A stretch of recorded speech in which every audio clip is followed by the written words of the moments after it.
வாழ்த்துறை வழங்க இருக்கின்ற தோழர் ஆர் முத்தரசன் அவர்கள், துணைத் தலைவர் AETUC, பொதுச் செயலாளர் இந்திய பொதுவுடைமை கட்சி அவர்களை அன்போடு மேடைக்கு அழைக்கின்றோம். தோழர் K. சுப்ராயன் MP அவர்களை மேடைக்கு அழைக்கின்றோம். தோழர் TM மூர்த்தி அவர்களை அன்போடு மேடைக்கு அழைக்கின்றோம். தோழர் வகிதா நிஜாம் அவர்கள், தேசிய செயலாளர் AETUC அவர்களை அன்போடு மேடைக்கு அழைக்கின்றோம். தோழர் S. காசி விஸ்வநாதன், தலைவர் M.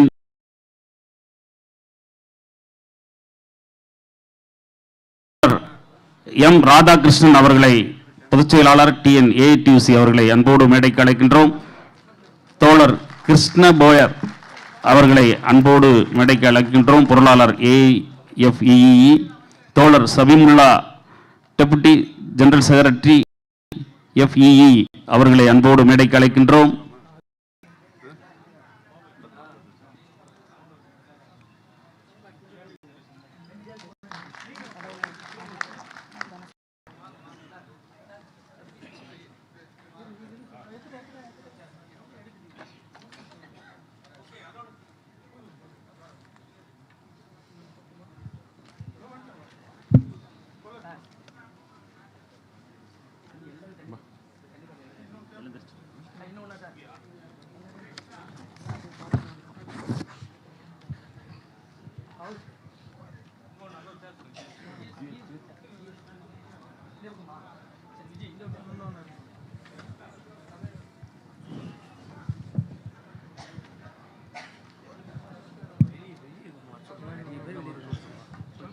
தமிழ்த்தாய் வாழ்த்து.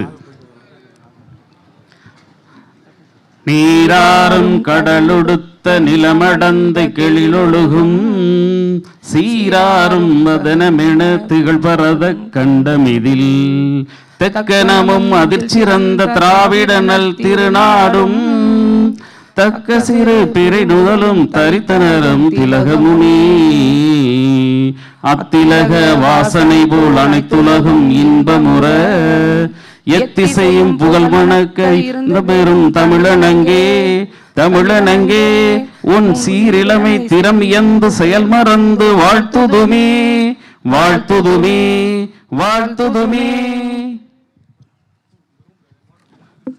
தமிழ்நாடு மின்சார தொழிலாளர் சம்மேளனம் எனும் சங்கத்தை உருவாக்கி மின் தொழிலாளர்களின் விடிவெள்ளியாக விளங்கிய டாக்டர் S.C.K அவர்களின் நூற்றாண்டு விழா இனிதே தொடங்குகிறது.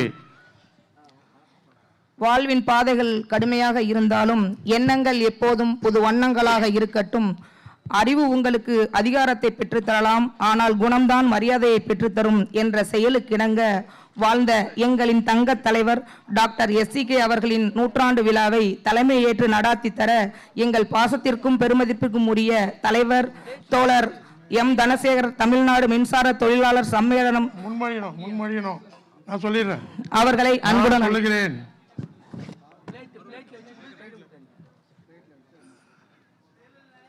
S.C.K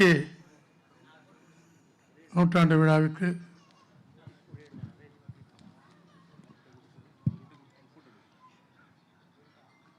விழாவினை தலைமையேற்றி நடத்தி கொடுக்குமாறு மாநில தலைவர் திரு M. தனசேகர் அவர்களை நான் முன்மொழிகிறேன்.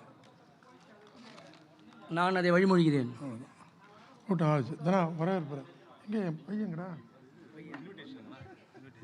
விழா என்றால் வரவேற்பு தோரணம் அவசியம். ஒருங்கிணைப்பு திலகம் புதுமை மிகு பொதுச் செயலாளர் S.C.K ஆசானிடம் பாடம் கற்றவர். வருங்காலத்தில் பயன்மிகு புதுமை திட்டங்களை திட்டமிட்டு பணியாற்ற காத்திருக்கும் புதுமை மிகு பொதுச் செயலாளர் தோழர் மூர்த்தி ஐயா அவர்களை முறையான வரவேற்புரைக்காக அன்போடு அழைக்கின்றோம். அன்பார்ந்த தோழர்களே, இன்று நடைபெறுகின்ற S.C.K 100வது ஆண்டு விழாவிற்கு வரவேற்புரையை தமிழ்நாடு மின்சார தொழிலாளர் சம்மேளனத்தின் மாநில பொதுச் செயலாளர் அருமை அண்ணன் மூர்த்தி அவர்களை வரவேற்புரை வழங்க அன்புடன் அழைக்கிறேன்.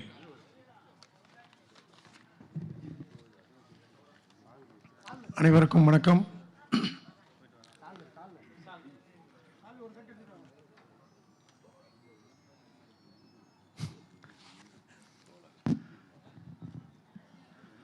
இப்படி ஒரு விழா நாங்கள் கற்பனையிலும் நினைக்கவில்லை. நாங்கள் தலைமையேற்று 2 ஆண்டுகளில் ஒரு மாபெரும் தலைவருக்கு நூற்றாண்டு விழா நடத்தக்கூடிய வாய்ப்பு, அந்த வாய்ப்பு முறையாக பயன்படுத்தப்பட்டிருக்கிறது. தோழர்கள் அதிகம் பேர் வருவார்கள் என்று அழைப்பு விடுத்திருக்கின்றோம். வந்துக்கிட்டு இருக்கிறாங்க. ஊர்லேருந்து எங்களுக்கு கன்னியாகுமரியிலேருந்து வர வேண்டியிருக்கோம், வந்துக்கிட்டு இருக்கிறாங்க.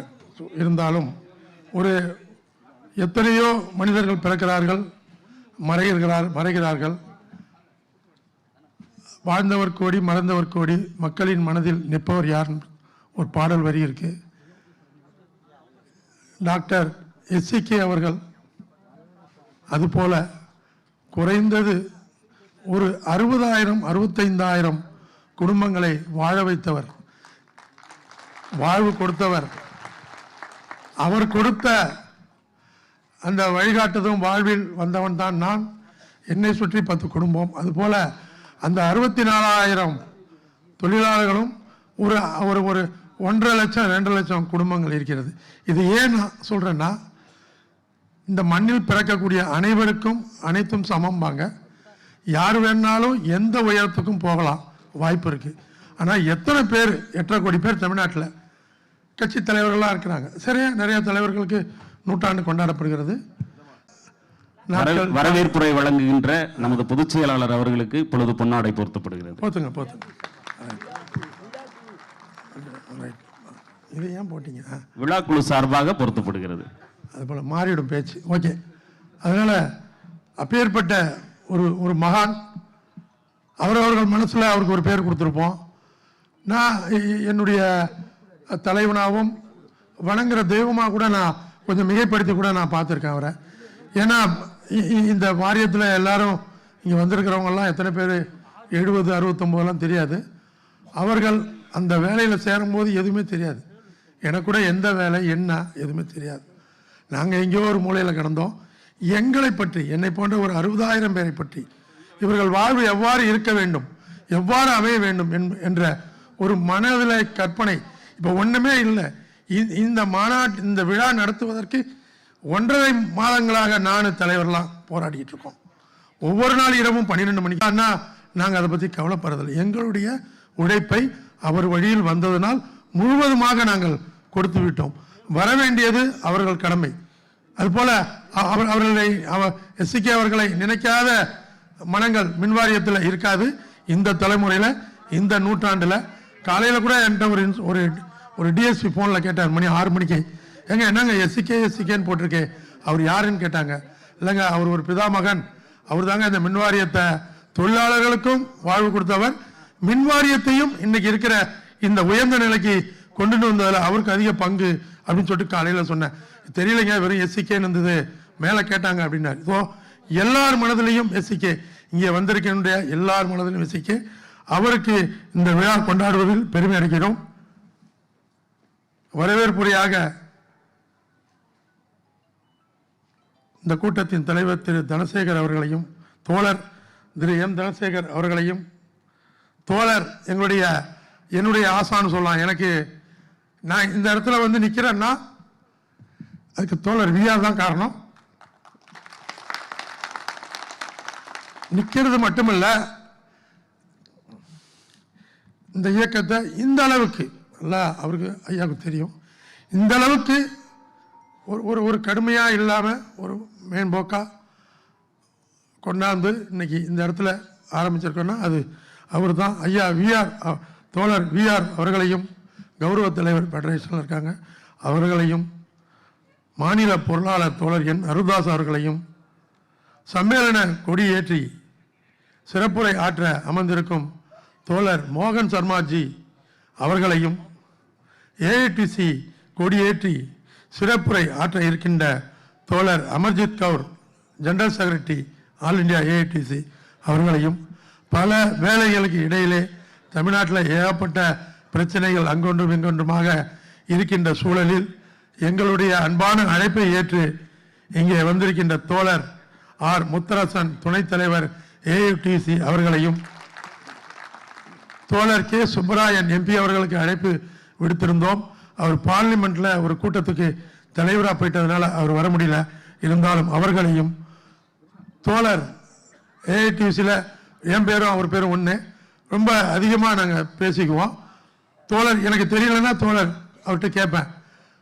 அவர் ஒரு 13 வருஷம் பொதுச் செயலாளர் ஏஐடியூசியாக இருந்த தோழர் TM மூர்த்தி அவர்களையும், தோழர் வகிதா நிஜாம் அவர்களை வர சொன்னிருந்தோம். அவங்க ஏற்கனவே ப்ரோக்ராம் வச்சுட்டதுனால அவங்க வெளில இருந்தாலும் அவர்களையும், தோழர் S. காசிநாதன் வந்துட்டாங்களா, தோழர் S. காசிநாதன் ஏஐடிசி தலைவர் அவர்களையும், காசி விஸ்வநாதன் அவர்களையும், என்னை போலயே பொருளாளராக இருந்து கீழிருந்து வந்து நானும் அவரும் ஒரே காலகட்டத்தில் ஏஐடிசி பொதுச் செயலாளரான தோழர் M. ராதாகிருஷ்ணன் அவர்களையும், ஆல் இண்டியா ஃபெடரேஷனுடைய நேஷனல் செக்ரட்டரி, நான் ஏற்கனவே அவர் ஆல் இண்டியா ஃபெடரேஷனுடைய ட்ரெஷரர்னு சொல்லுவேன், நேஷனல் செக்ரட்டரி தோழர் கிருஷ்ணபோயர் அவர்களையும், ஏஎஃப்யூடைய டிப்டி ஜெனரல் செக்ரட்டரி ஜார்க்கண்ட் பேர் கூட தோழர் டிப்டி ஜெனரல் செக்ரட்டரி கர்நாடகாவிலிருந்து வந்திருக்கக்கூடிய தோழர் சபீமுல்லா அவர்களையும், பாய்ஜ்நாத் சிங் அவர் ஜார்க்கண்ட்லேருந்து வந்திருக்கார், அவரை பற்றி ஒரு வார்த்தை சொல்லணும். நாங்கள் இந்த பொறுப்பேற்று ஒரு 2 வருஷத்தில் அவங்க மோகன் சர்மாஜி ஆந்திராவில் தெலுங்கானாவில் ஒரு 2-3 கூட்டம், டெல்லியில் நாசிக்கில், இப்படி தொடர்ந்து நாங்கள் பயணிக்கக்கூடிய ஒரு சூழலில் எங்கே பார்த்தாலும் அவர் என்ன சொல்லுவார், S.C.K என்ன கூப்பிடுவார், வா S.C.K காம்ரேட், S.C.K யூனியன் அப்படிம்பார். அவர் இந்த பதிவு போட்ட மறுநாளே ஐ எம் கம்மிங்னு எனக்கு வாட்ஸ்அப்பில் முதல்ல போட்டார். அவர் ஜார்க்கண்ட் எங்கே இருக்குன்னு நீங்கள் நினச்சி பார்த்துங்க. அந்த S.C.K மேலே உள்ள பாசத்தினால அவர் வந்திருக்கார். அவரையும் மற்றும் இங்கே திரளாக வந்திருக்கின்ற சம்மேளனத்தினுடைய அனைத்து பொறுப்பாளர்களையும், இணைப்பு சங்கமான TNEWF மற்றும் retirement association general secretary Ramoorthy, Rajkumar,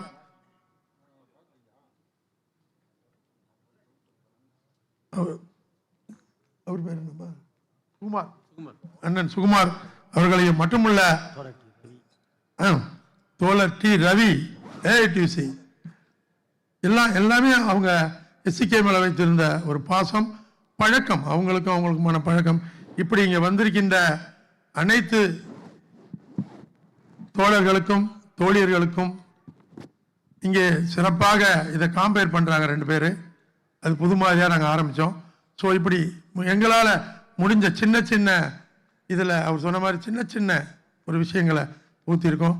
நீங்கள்லாம் அமைதியாக இருந்து பெரியவங்க சொல்லக்கூடிய வாழ்த்துறையை கேட்டு இயக்கத்தை மென்மேலும் வளர்க்க வேண்டும் என்று கேட்டுக்கொண்டு இந்த வரவேற்புரை வழங்க எனக்கு வாய்ப்பளித்த இந்த குழுவுக்கு மனமார்ந்த நன்றியை தெரிவித்துக் கொண்டு வாழ்த்துகிறேன். விடைபெறுகிறேன். நன்றி.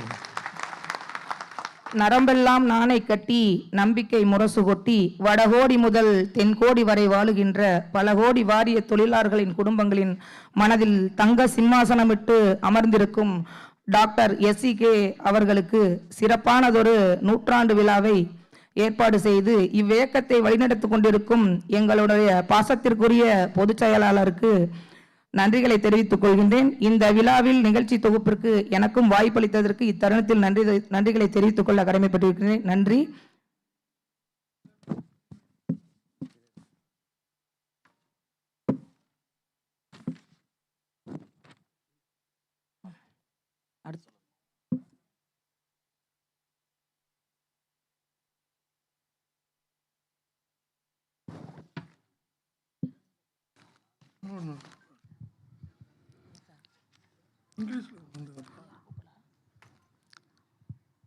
Our warm welcome to Comrade Samimullah, Deputy General Secretary, All India Federation of Electricity Employees, to deliver the motivational speech.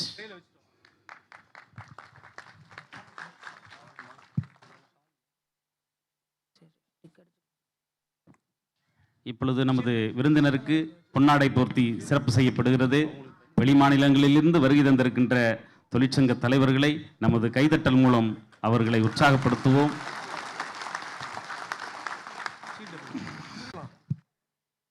Good morning.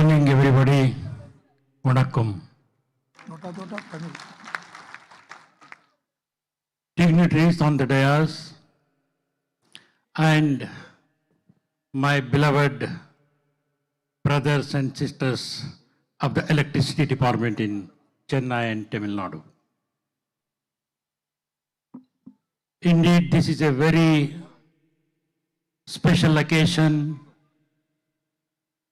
The Tamil Nadu Workers Federation has arranged centenary celebrations of Dr. S.C.K. If I go back to the memories,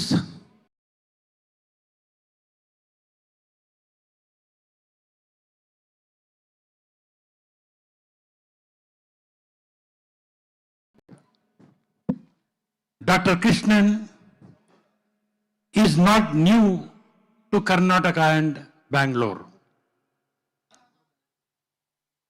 During the 50s, to be very precise, in 1954, there was a 19 days strike of the electricity department in Karnataka.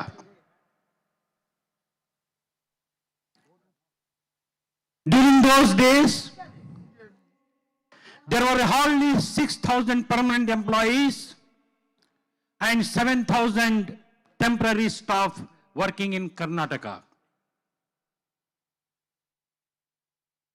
These electricity employees were facing a lot of problems from the management. They were not being made permanent. Lot of discrepancies were there.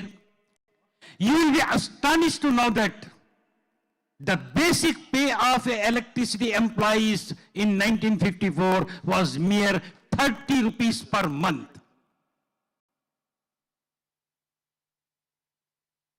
So the electricity employees in Karnataka, they declared a strike and the government did not budge. It was a very big strike for 19 days. During these days, I came to know that the Karnataka electricity employees got inspired by the great Dr. Krishnan. He inspired the Karnataka electricity employees. He advised. He gave his valuable advice to the electricity employees of Karnataka. Today we are remembering, and I am submitting the tribute to Dr. Krishnan from all the employees, 50,000 employees of Karnataka Electricity Corporation. We are indebted to him. We are very grateful to him that he sparked, he made a spark of the electricity employees strike. And at last, the electricity employees won and the demands were met by the government. Subsequently, the first electricity employee, All India Electricity Employees Conference was held in Bangalore. There, Dr. Krishnan is one of the founding father of All India Federation of Electricity Employees. The IFE took its birth in Bangalore. I am very proud. I am very honored that Dr. Krishnan is the founder of this IFE, where now Mr. Mohan Sharma is the General Secretary, and many stalwarts, they occupied the posts. He is the originator.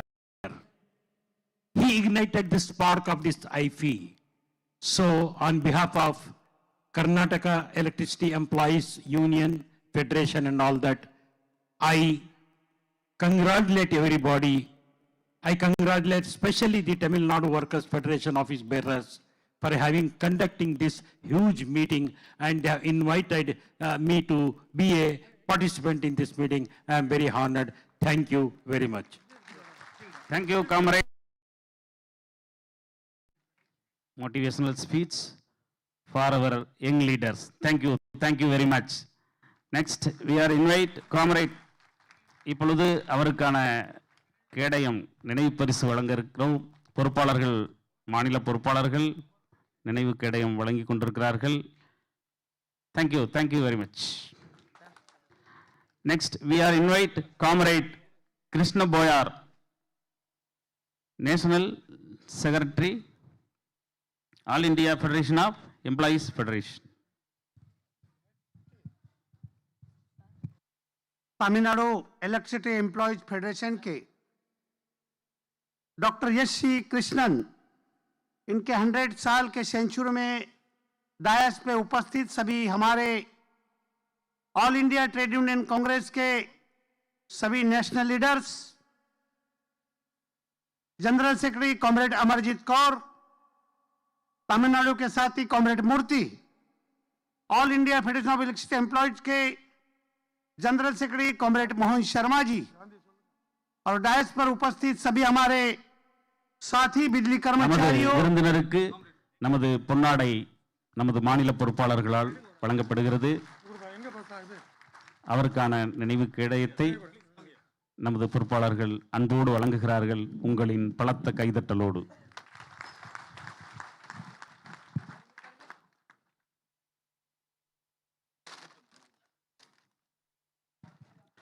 धन्यवाद साथियों।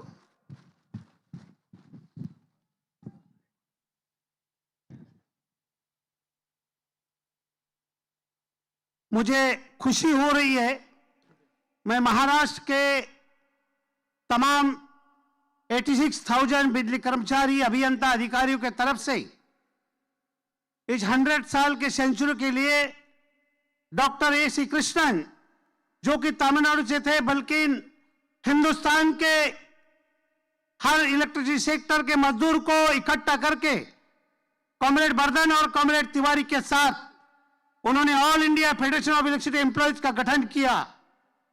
तमिलनाडु नहीं बल्कि देश के बिजली sector के सभी मजदूर को एक साथ जोड़ के केंद्र और राज्य सरकार के नीतियों के खिलाफ बहुत बड़ा कड़ा संघर्ष किया। आज हमें गर्व होना चाहिए कॉमरेड S.C. कृष्णन जैसे नेता, जिन्होंने हिंदुस्तान के हर कोने के बिजली उद्योग में काम करने वाले मजदूर को एक साथ जोड़ा, उनकी लड़ाई लड़ी। बिजली बोर्ड के गठन के कई साल पूर्व इस संगठन का निर्माण हुआ, जिन्होंने बिजली उद्योग की बुनियाद देश के हर कोने में मजबूत बनाने की कोशिश की।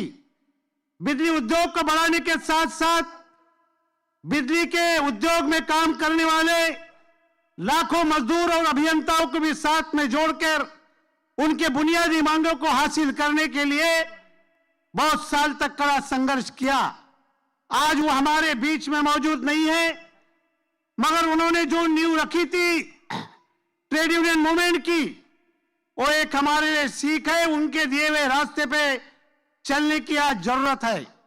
आज भारत में 2014 से जो सरकार नरेंद्र मोदी की मौजूद है, यह सरकार मजदूर विरोधी है, किसान विरोधी है, साथ में बिजली उद्योग के भी विरोध में है।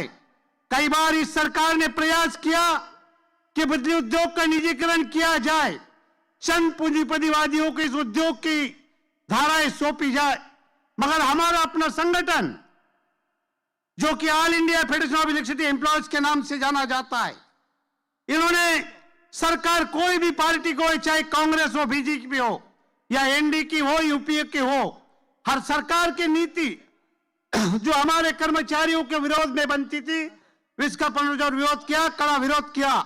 और इसी वजह से 2014 से जो नया कानून संसद के अंदर बिजली उद्योग को तोड़ने के लिए बनाने की कोशिश सरकार कर रही है, वो अपने पास नहीं होने दिया।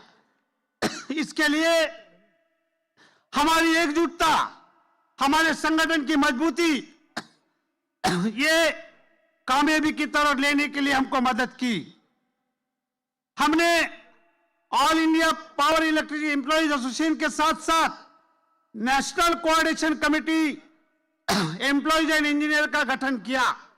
देश के बिजली उद्योग में जो करोड़ों अभियंता है, हमारे साथी है, उन सबको एक साथ जोड़ के नेशनल कोऑर्डिनेशन कमेटी का गठन किया। और नेशनल कोऑर्डिनेशन कमेटी के माध्यम से उत्तर प्रदेश हो, महाराष्ट्र हो, तमिलनाडु हो, आंध्र प्रदेश, तेलंगाना, चंडीगढ़, पंजाब, जो भी राज्य में बिजली का निजीकरण हुआ कि सरकार करना चाहती है, उसके खिलाफ बहुत बड़ा कड़ा संघर्ष हमने किया और हमने जीत भी हासिल की। उत्तर प्रदेश जहां योगी आदित्यनाथ की सरकार है, उन्होंने उत्तरांचल का निजीकरण करने का प्रयास किया, मगर जब यूपी के मजदूर, बिजली मजदूर लड़ाई लड़ने के लिए खड़े हुए तो अकेले नहीं थे, बल्कि हमारे नेता कॉमरेड मोहन शर्मा जी, कॉमरेड चक्रधर बाबू, इन्होंने उनका साथ दिया। और यूपी के कर्मचारियों ने जब हड़ताल स्टार्ट की तो उस हड़ताल के समर्थन में हम सभी देश के बिजली मजदूर और कर्मचारियों ने भी हड़ताल की। योगी आदित्यनाथ सरकार को अपना निजीकरण का फैसला वापस लेने के लिए हमने मजबूर कर दिया। वही वाकया चंडीगढ़, पांडेचेरी, दीव, दमन, नगर हवेली भी, ये सभी स्टेट में जहां भी निजी हाथों में बिजली उद्योग सौंपने का प्रयास किया गया, हमने पुरजोर विरोध किया। मैं यही कहना चाहूंगा इस ग्रीटिंग के समय में कि तमिलनाडु का बिजली उद्योग का जो मजदूर है, ये काफी झुंझारू है, लड़ाऊ है, क्योंकि उनके नेता S.C. कृष्णन, जो भी 100 साल की समय हम उनको याद कर रहे हैं, उनके नेतृत्व में यहां बिजली उद्योग के मजदूर यूनियन की नींव बहुत मजबूती से रखी गई, जिसका नेतृत्व आप सब लोग कर रहे हैं। हमारे साथी राम मूर्ति, उसके बाद में सभी साथी, इन्होंने बहुत बड़ा फंक्शन जो अरेंज किया। पुनः एक बार महाराष्ट्र के सभी बिजली कर्मचारी मजदूर और हमारा अपना संगठन Maharashtra state electricity workers federation की तरफ से मैं शुभकामनाएं देता हूं और मेरे वाणी को विराम देता हूं। इनकलाब जिंदाबाद। Thank you very much. Thank you comrade. நமது தோழருடைய சிறப்புரை மிகச் சிறப்பாக மாநிலங்களுக்கு இடையேயான மின்வாரிய தொழிலாளர்களின் நிலைமையையும் மத்திய அரசின் போக்கையும் நமது டாக்டர் S.C. கிருஷ்ணன் அவர்களின் போராட்ட குணத்தையும் விளக்கி மிக தெளிவானதொரு விளக்க உரை நமக்கு தந்தார்கள். அவர்களுக்கு நன்றி பாராட்டி அடுத்ததாக we are invite comrade Bajrinath Pradap Singh, All India Federation of Electricity Employees, to deliver a motivational speech. Jharkhand from Jharkhand. From Jharkhand state.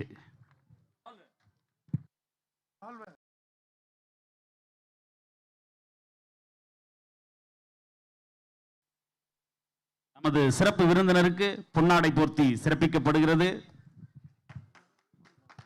Comrade விழாக்குழுவின் சார்பாக பொன்னாடை போற்றி சிறப்பிக்கப்படுகிறது. உங்கள் அரங்கம் நிறைந்த கரகோஷத்தை அளிக்குமாறு அன்போடு கேட்டுக்கொள்கிறோம்.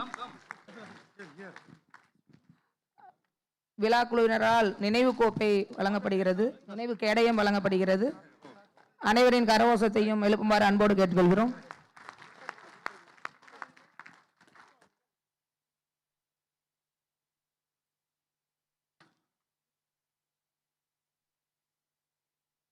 Comrade president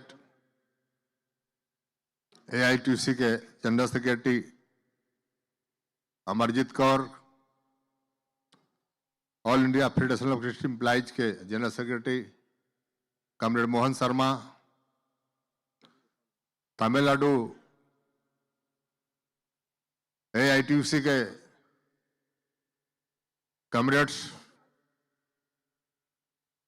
Tamil Nadu workers federation के general secretary comrade Murthy, Maharashtra के जनरल सेक्रेटरी कॉमरेड कृष्णा भैया, कॉमरेड ऑल इंडिया फेडरेशन के deputy general secretary comrade Samiullah, उपस्थित तमाम सिस्टर्स एंड ब्रदर्स, मैं तो इतना जानता हूं कि S.C. कृष्णन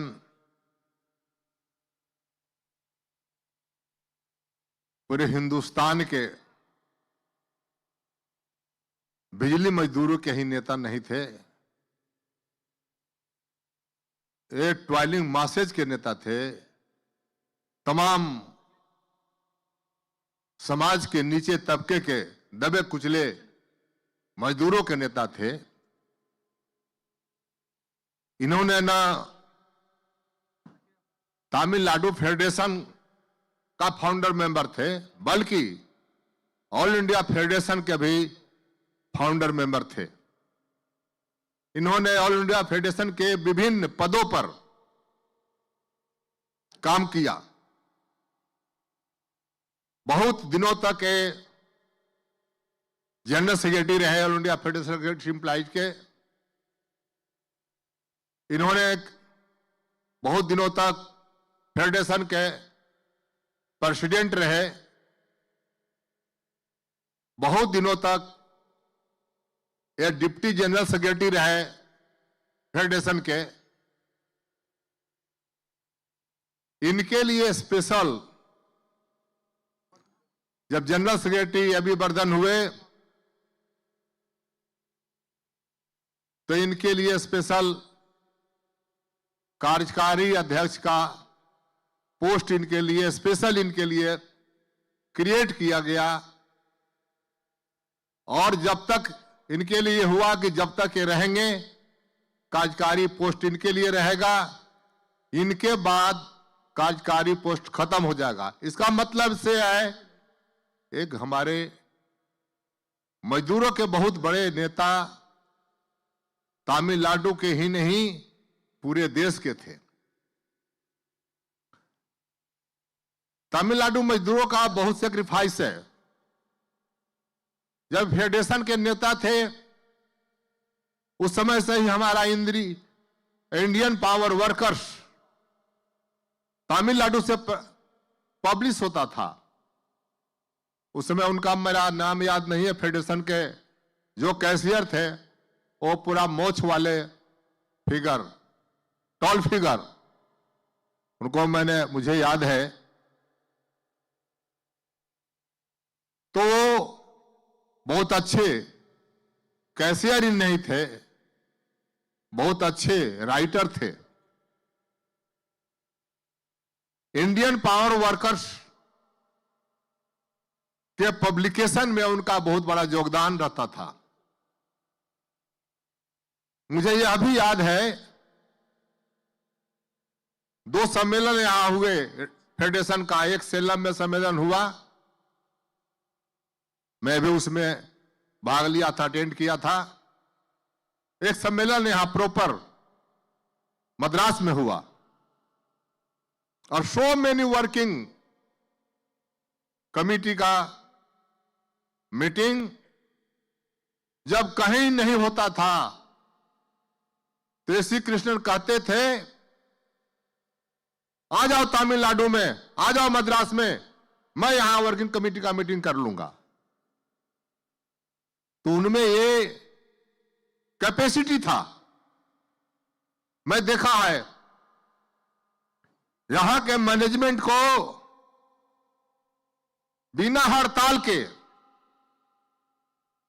एक बड़ा जुलूस, एक बड़ा प्रदर्शन, एक बड़ा डेमोन्स्ट्रेशन करके उसको मजबूर कर देते थे अपनी मांगों को मनवाने के लिए। मैं झारखंड से आता हूं। झारखंड उस समय बिहार का एक अंग था और वो पटना में गए थे। एक डेमोन्स्ट्रेशन था और मुझे दिया गया कि आप S.C. कृष्णन को लेकर के वहां आप मंच पर आइएगा। उनको चलने में तकलीफ था। मेरे कंधे पर उन्होंने हाथ रखा, मैं धीरे धीरे धीरे करके उनको मंच पर ले गया। वो बहुत सिंपल नेता थे। खाना केवल राइस और कर्ड खाते थे। उनका स्पीच बहुत लाउड था। वो बहुत गरजदार थंडरस भाषण करते थे। तो मैं ज्यादा नहीं कहूंगा उनके बारे में। उन्होंने बिजली मजदूरों को बहुत दिया है, पूरे देश के मजदूरों को बहुत दिया है। पूरा देश के बिजली मजदूरों को उन्होंने ऑर्गेनाइज किया है। और मैं झारखंड की तरफ से ही नहीं, मैं ईस्ट और north east region, Jharkhand, Bihar Orissa, Bengal, Assam, Meghalaya, ये तमाम बिजली मजदूरों की तरफ से रीजनल सेक्रेटरी होने के नाते आप तमाम साथियों को, आप तमाम बंधुओं को और कामरेड जनरल सेक्रेटरी मूर्ति को लाल सलाम करता हूं कि उनका 100 ईयर सेलिब्रेशन इतना भव्य तरीके से मनाया जा रहा है। इन्हीं शब्दों के साथ आप तमाम बहनों को अपने तरफ से और फेडरेशन की तरफ से, बिजली मजदूरों की तरफ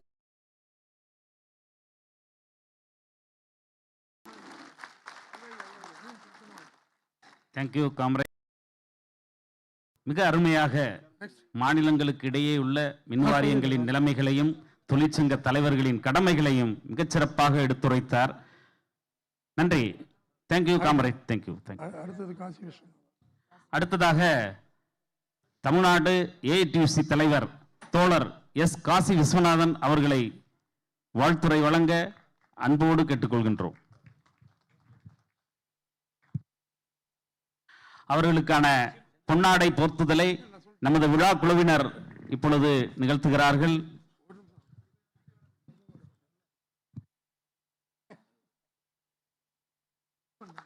அகில இந்திய காங்கிரஸ் தமிழ்நாடு தலைவர் அவர்களுக்கு பொன்னாடை போட்டு சிறப்பிக்கப்படுகிறது. அவருக்கு நினைவு கடையும் வழங்கப்படுகிறது.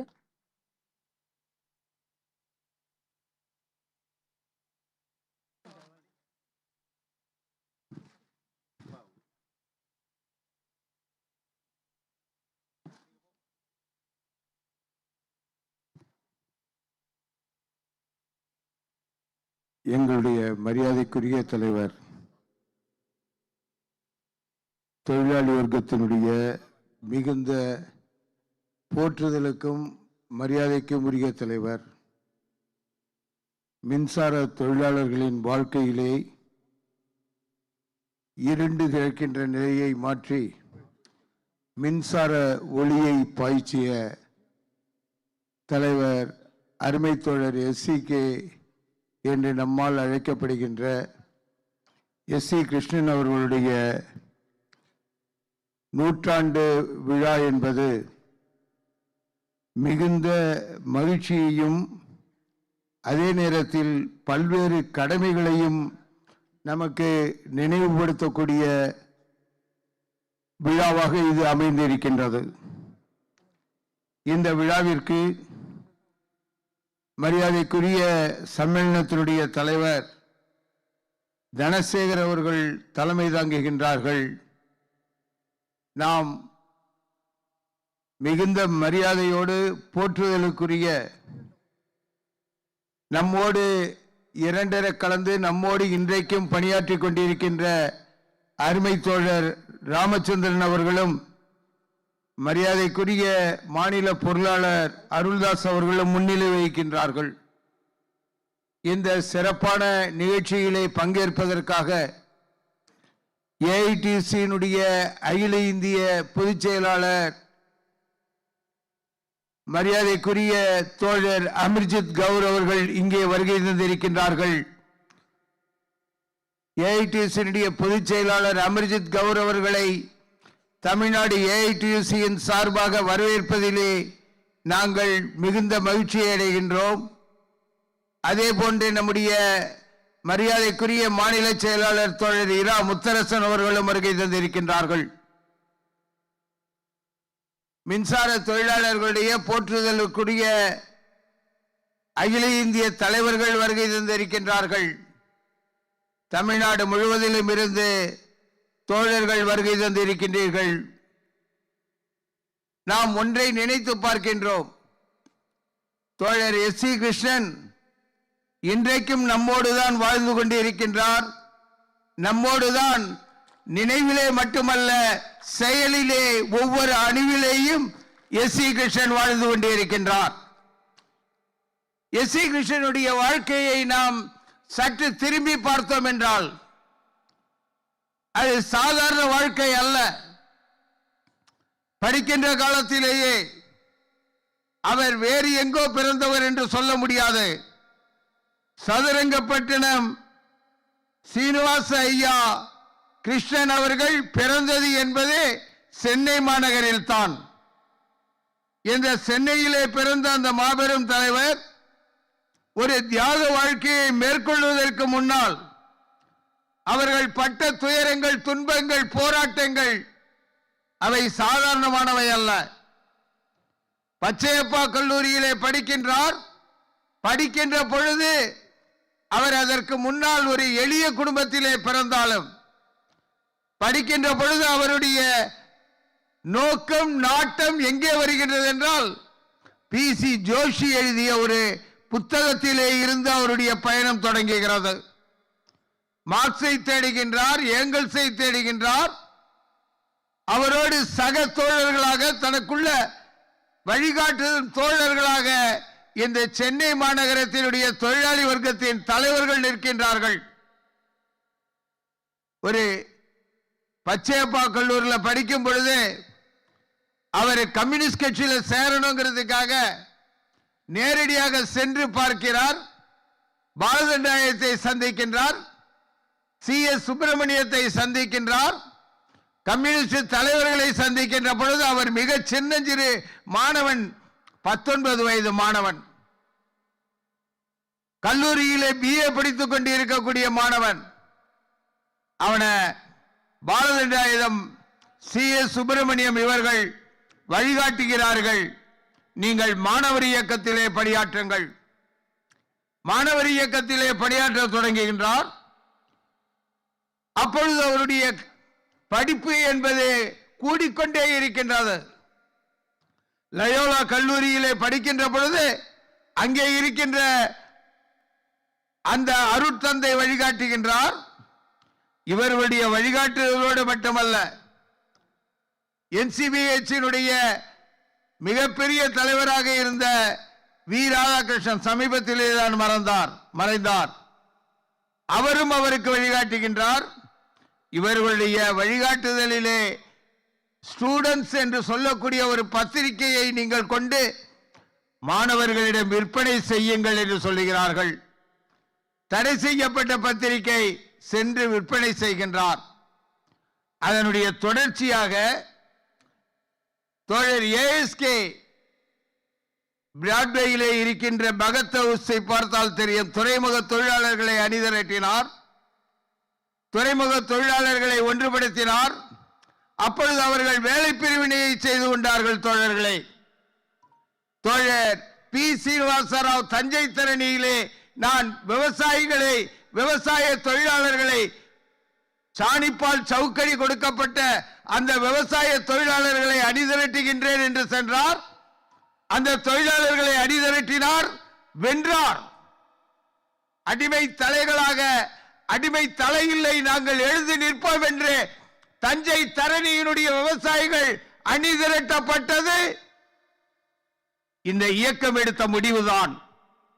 அதே காலகட்டத்தில் தான் S.K துறைமுக தொழிலாளர்களை அணிதிரட்டுகின்றேன் என்று அவர்களை அணிதிரட்டினார். ஆயிரம் துறைமுக தொழிலாளர்கள் எந்த விதமான உரிமையும் இன்றி மனிதர்களாக வாழ்க்கையை நடத்துவதற்கு கூட வக்கில்லாத ஒரு நிலையிலே இருந்த நிலையில் தான் அவர்களை அணிதிரட்டினார்கள். தோழர்களை, காலுக்கு செருப்பும் இல்லை, கால் வயிற்று கூழும் இல்லை, பாழுக்கு உழைத்தோமடா என் தோழனே, பசையற்று போனோமடா என்று இந்த மண்ணிலே இருந்து முழங்கினானே ஜீவா, S.C.K-யோடு சேர்ந்து இணைந்து இந்த தமிழகத்தினுடைய தொழிலாளி வர்க்கத்தை, தமிழகத்தினுடைய தொழிலாளர்களுடைய இலக்கிய பார்வையை தாமரை உட்பட தமிழ்நாடு கலை இலக்கிய பெருமன்றத்தையும் உருவாக்கியதும் ஜீவாதான். ஆனால் இந்த பின்னணியோடு தான் நாம் பார்க்கிறோம் S.C. கிருஷ்ணனுடைய மிக நெருங்கிய தோழர் T.R. கணேசன். T.R. கணேசன் கட்சியின் மீது தாக்குதல்கள் வருகின்றன. கப்பல் படை போராட்டம் தொடங்குகின்ற பொழுது அங்கே தாக்குதல்கள் நடத்துகிறார்கள், துப்பாக்கி சூடு நடைபெறுகின்றது. துப்பாக்கி சூட்டிலே சாகக்கூடிய அந்த கொடுமைகளை கண்டித்து சென்னையிலே போராடுகிறார்கள். S.C. கிருஷ்ணன் தலைமறைவு வாழ்க்கை. இந்திய கம்யூனிஸ்ட் கட்சியினுடைய சென்னை மாவட்டத்தினுடைய செயலாளராக பணியாற்றிய தோழர்.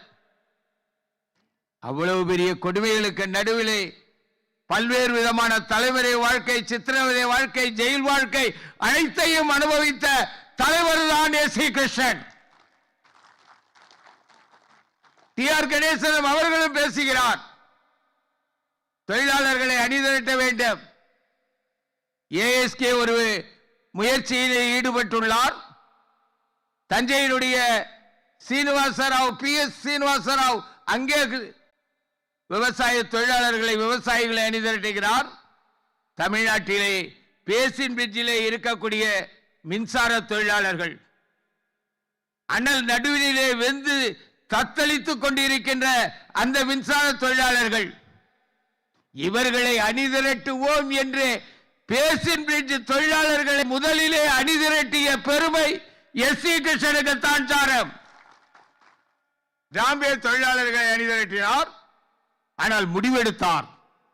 மின்சார தொழிலாளர்களுக்காக தன் வாழ்க்கையை அர்ப்பணிப்பது என்று முடிவு செய்தார் S.C.K. தோழர்களே, அந்த முடிவினுடைய, அந்த தியாகத்தினுடைய தொடர்ச்சியாக 1958களிலே உருவாக்கப்பட்டதுதான் தமிழ்நாடு மின்சார தொழிலாளர் சம்மேளனம். தமிழ்நாடு மின்சார தொழிலாளர் சம்மேளனம் உருவாக்கப்பட்ட அதே முயற்சியிலேதான் இங்கே வந்து மகாராஷ்டிராவில் இருந்து பேசினாரே, இந்திய கம்யூனிஸ்ட் கட்சியினுடைய அகில இந்திய பொதுச் செயலாளராக, AITC பொதுச் செயலாளராக பணியாற்றிய அருமை தோழர் AB பரதனும் S.C. கிருஷ்ணனும் ஒன்றிணைந்து அகில இந்திய அளவிற்கு மின்சார தொழிலாளர்களை அணிதிரட்டிய பெருமை உண்டு. நான் நேரத்தை எடுத்துக்கொள்ள விரும்பவில்லை. நாம் வளர்ந்த பாதை என்பது, வந்த பாதை என்பது சுலபமான பாதை இல்லை. எத்தனையோ காட்டாறுகளை எல்லாம் சந்தித்தோம். மின்சார தொழிலாளர்களை ஒருங்கிணைத்தோம். அந்த ஒருங்கிணைப்பு மின்சார தொழிலாளர் சம்மேளனம் என்று சொல்லுகின்ற பொழுது, சம்மேளனம் என்ற இந்த ஒரு சொல்தான், இந்த சிகப்பு கொடிதான் இந்த தமிழகத்தினுடைய மின்சார தொழிலாளருடைய வாழ்க்கையிலே ஒளி ஏற்றியது என்றால் அது குறைவல்ல. அதற்கு காரணம் S.C. கிருஷ்ணன். தோழர்களே, அவருடைய நினைவு நூற்றாண்டு இது. அவர் பிறந்த நூற்றாண்டு. அவருடைய பாதையிலே நாம் நின்று பார்க்கின்றோம். நாம் அன்றைக்கும் பார்த்தது தனிப்பட்ட முறையிலே ஒரு குருநாதராக, ஒரு வழிகாட்டியாக, ஒரு ஆசானாக, தமிழ்நாட்டினுடைய AITC தலைவராக, SS தியாகராஜன் பொதுச் செயலாளராக இருக்கின்ற பொழுது S.C. கிருஷ்ணன் மாநிலத்தினுடைய தமிழ்நாடு AITC தலைவர். அவர் நடத்திய அந்த தடங்கள், அவர் காட்டிய அந்த வழிகள் நிச்சயமாக முன்னோக்கி கொண்டு செல்வோம். அவருடைய பெயரால் சபதம் எடுப்போம். தோழர்களே, பொதுச் செயலாளராக இருந்த சென்னை மின்சார தொழிலாளர் சங்கம் AITC இணைக்கப்பட்ட சங்கம். காசி விஸ்வநாதன் சொன்னார் அல்லவா, அவர் கம்யூனிஸ்ட் கட்சியாக இருந்து, கம்யூனிஸ்டாக இருந்து தொழிற்சங்கவாதியாக வந்தார். வாரியம் உருவாகிறது. தமிழ்நாடு முழுமையிலும் இந்த சங்கங்களை ஒருங்கிணைக்க வேண்டும் என்ற நிலைமை வருகிற போது, கலெக்டிவ் பார்கெனிங் கெப்பாசிட்டியா, அதாவது தொழிலாளிகளை அனைவரையும் ஒரு குடையின் கீழ் ஒன்றுபடுத்தி அவர்களுடைய உரிமைகளை வென்றடைவதா, அல்லது கம்யூனிஸ்ட் கட்சி கொடியை கொண்டு வந்து நிறுத்துவதா, AITC கொடியை கொண்டு வந்து நிறுத்துவதா என்ற கேள்வி வருகிற போது, AITCயும் அந்த கொடி அப்புறம் இருக்கட்டும், தொழிலாளியினுடைய ஒற்றுமை, அதன் விளைவாக அதனுடைய உரிமைகளை பெறுவது, கலெக்டிவ் பார்கெனிங் கெப்பாசிட்டியை உருவாக்குவதுதான் முதன்மையானது என்பதை AITC ஏற்றுக்கொண்டது, S.C.K ஏற்றுக்கொண்டார். ஆனால் ஒருபோதும் அவர் கம்யூனிஸ்ட் கட்சியிலிருந்து வெளியே போனதில்லை. கம்யூனிஸ்ட் கட்சியிலே எல்லா நிகழ்வுகளிலும் இருந்தார். தேசிய குழு உறுப்பினராக இருந்தார். கம்யூனிஸ்டாகவே இருந்தார். அதே போல சம்மேளனம் AITC ஒருபோதும் தனித்தனியாக இருந்ததில்லை. 2007 AITC அடைச்சிருக்கலாம். ஆனால் AITC சம்மேளனமும் எப்போதும் இணைக்கப்பட்டதில்லை என்று சொல்லிக் கொள்வோம். சம்மேளனத்தினுடைய பிரதிநிதி ஏஐடிசியினுடைய தேசிய குழுவில், நிர்வாக குழுவில், தமிழ்நாடு மாநிலத்தினுடைய தலைவராக, துணைத் தலைவராக பல்வேறு அரங்கங்களில் பணியாற்றினார். சம்மேளனத்தினுடைய முக்கிய நிகழ்வுகள் எதுவென்றாலும் ஏஐடிசியினுடைய பிரதிநிதியும் இருப்பார். அப்புறம் எங்க வித்தியாசம் இருக்கு? அப்போ எது பேஸ், எது அடிப்படை? இந்த பாடத்தை நமக்கு தோழர் பிஜி ராவ் அவர்களும் S.C.K அவர்களும் இணைந்து கற்று தந்து சென்றிருக்கிறார். இதுதான் தொழிற்சங்க அரங்கத்தில் வெற்றிக்கான அடிப்படை என்பதை நமக்கு கற்றுத் தந்திருக்கிறார். ஆக நாம் நூற்றாண்டு நிறைவை கொண்டாடுகிற, நினைவு கூறுகிற இந்த நேரத்தில் இன்றைக்கு இருக்கிற ஒன்றிய அரசானாலும் சரி, இந்த அரசாக இருந்தாலும் சரி, உங்களுடைய அமைச்சரை போய் பார்த்தோம். S.C.K விழாவிற்கு வாருங்கள் என்று அழைப்பதற்காக. வெள்ளம் வந்து விட்டது, நெல்லையில் விழா இருக்கிறது. அப்போது சொன்னார்கள், S.C.K பற்றி தெரியாது, ஆனால் ராஜாஜிக்கு தெரியும், காமராஜருக்கு தெரியும், பக்தவத்சலத்துக்கு தெரியும், எம்ஜிஆருக்கு தெரியும், டாக்டர் கலைஞருக்கு தெரியும். டாக்டர் கலைஞர் இருந்த காலங்களில் எல்லாம் மின்சார வாரியத்தினுடைய அமைச்சராக இருந்த ஆர்காட்டாருக்கு அவர் சம்மேளனத்தினுடைய உறுப்பினராக இருந்து வந்தவர் என்கிற முறையில் சம்மேளனத்தையும் S.C.K-யும் நன்கு தெரியும். இத்தனை முதல்வர்களோடு, இத்தனை அரசாங்கங்களோடு அவருடைய பயணம் இருந்திருக்கிறது, இந்த சம்மேளனத்தினுடைய பயணம் இருந்திருக்கிறது. அவ்வளவு டாக்டர் S.C.K என்று போட்டிருக்கிறார்கள். நாம் கொண்டாடுகிறோம். இந்த நினைவு சரி என்று சொன்னால் இந்தியாவிலே எந்த பல்கலைக்கழகமும் ஒரு தொழிற்சங்க தலைவனுக்கு டாக்டர் பட்டம் இதுவரைக்கும் வழங்கியதில்லை. அவ்வளவு தாராள மனப்பான்மை இந்திய பல்கலைக்கழகங்களுக்கு உண்டு. இந்த பட்டத்தை வழங்கியது இலங்கை பல்கலைக்கழகம். டாக்டர் S.C.K என்று நாம் கொண்டாடுவதற்கு, டாக்டர் S.C.K என்று நாம் போட்டுக் கொள்வதற்கு நமக்கு அதை தந்தது இலங்கை பல்கலைக்கழகம். ஏன் நீ பாத்தீங்கன்னா, கோரிக்கை வைக்கிறதுக்கு முன்னாடி தேடுறாரு, பக்கத்தில் இருக்கிற மாநிலங்கள் எல்லாம் எப்படி இருக்கு, டாக்குமெண்ட்ஸை கலெக்ட் பண்றாரு, ஆவணங்களுக்கு தொகுக்கிறாரு.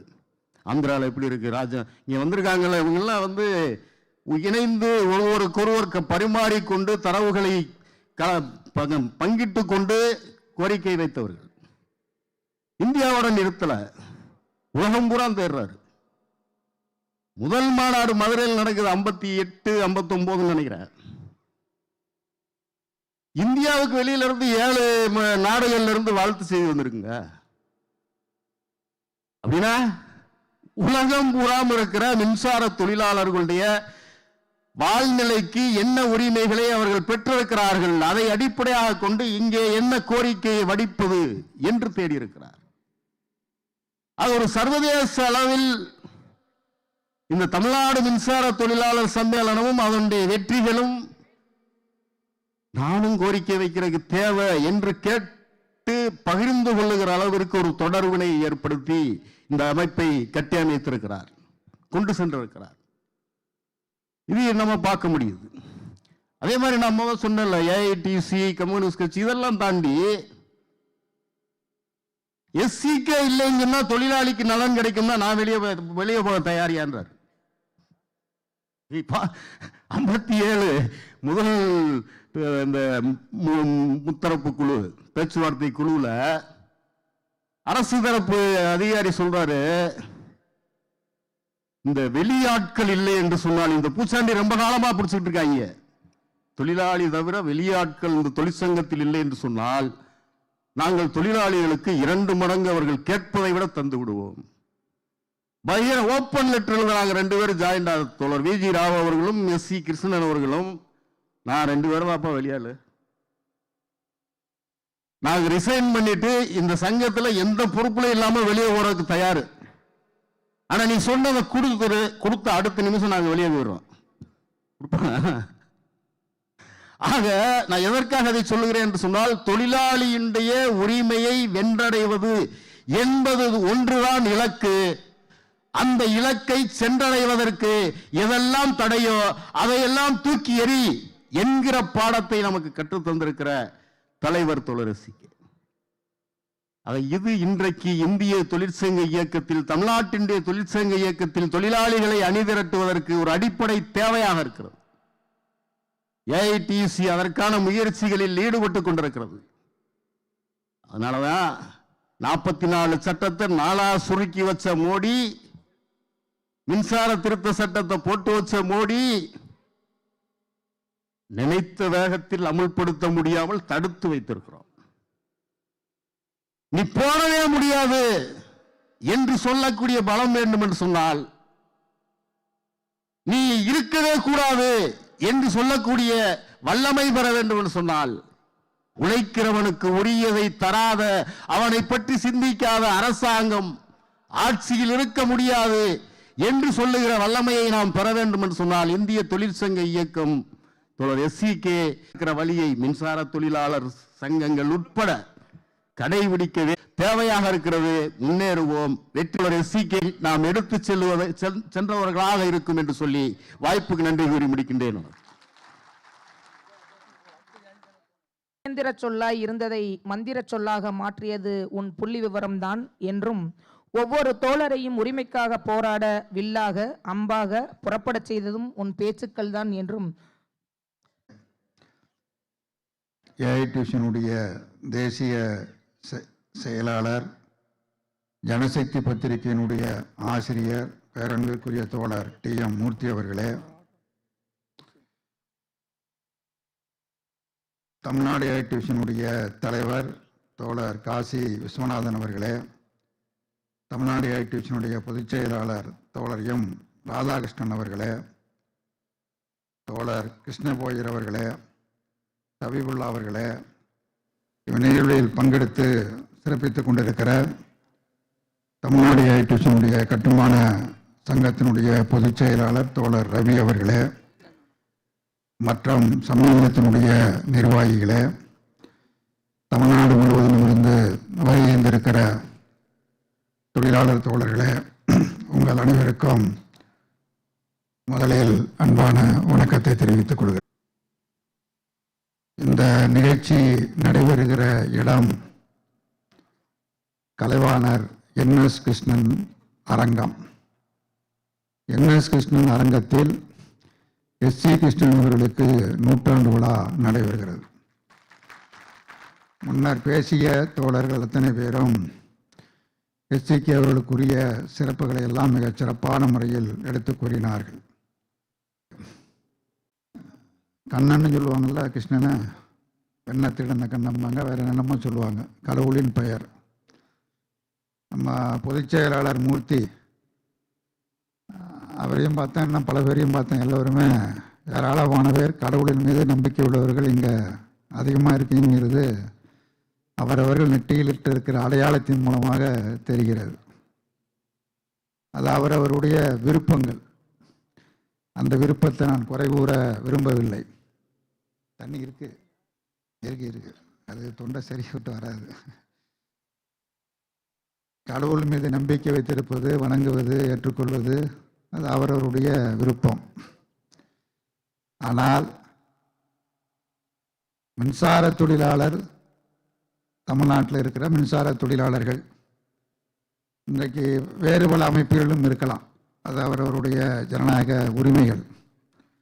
தோமுசாவில் இருக்கலாம், CITயில் இருக்கலாம், INTUCயில் இருக்கலாம், HMSயில் இருக்கலாம், எந்த சங்கங்களில் வேணாலும் இருக்கலாம். தமிழ்நாட்டில் இருக்கிற மின்சார தொழிலாளர்களுக்கு கடவுள் யாரு அப்படின்னா S.C. கிருஷ்ணன் தான். அதை யாரும் மறுக்க முடியாது.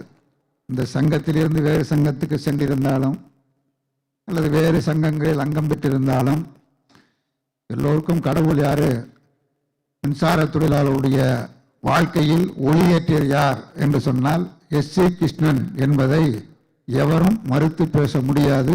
இது ஒரு யதார்த்தமான உண்மை. இன்றைக்கு அவர் நம்மிடத்தில் இல்லை.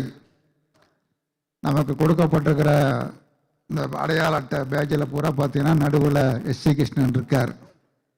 இந்த அட்டையில் மட்டுமல்ல, நம்முடைய ஊருடைய உள்ளத்திலும் நெஞ்சத்திலும் இடம்பெற்றிருக்கக்கூடிய ஒரு மகத்தான தலைவர் அவர். இங்கே காசி விஸ்வநாதன் அவர் குறித்து பல செய்திகளை இங்கே தெரிவித்தார். மாணவ பருவம் தொட்டு தொடங்கி படிப்படியாக பல்வேறு பொறுப்புகளை ஏற்று செயல்பட்டார் என்று சொல்லி சம்மேளனத்தினுடைய பொதுச் செயலாளராக தொடர்ந்து ஈடுபட்டார். அவருக்கு பிறகு தோழர் ராமச்சந்திரன் அவர்கள் அந்த பொறுப்பை ஏற்று மிகச்சிறப்பான முறையில் செயல்பட்டார். தற்போது அவர் உடல்நலமின்றி இருக்கிறார்.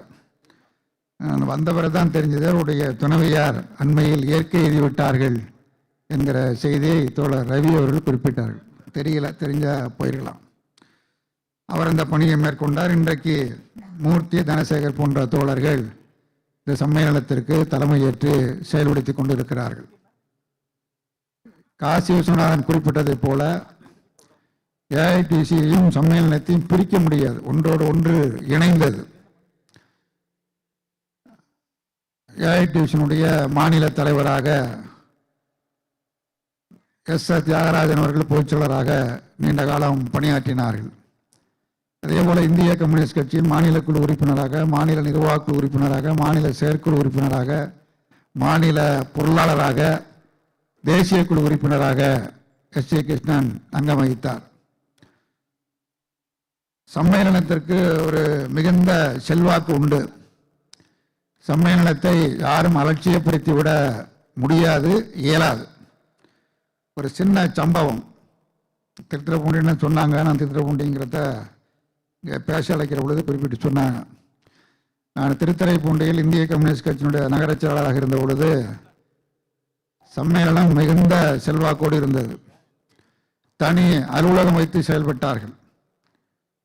அப்பொழுது மின்சார வாரிய அலுவலகத்தில் அங்கீகரிக்கப்பட்ட இந்த அறிவிப்பு பலகையில் நோட்டீஸ் மற்றதெல்லாம் ஒட்ட முடியும். வேற சங்கங்கள் அந்த அலுவலகத்திற்குள்ள ஒட்ட முடியாது. அலுவலகத்திற்கு வெளியில் இருக்கிற காம்பவுண்டோட ஒட்ட முடியாது. திராவிட முன்னேற்ற கழகம் ஆட்சியில் இருந்தது. ரொம்ப செல்வாக்கோடு இருந்த ஆட்சி அந்த ஆட்சி. கலைஞர் முதலமைச்சராக இருந்தார்.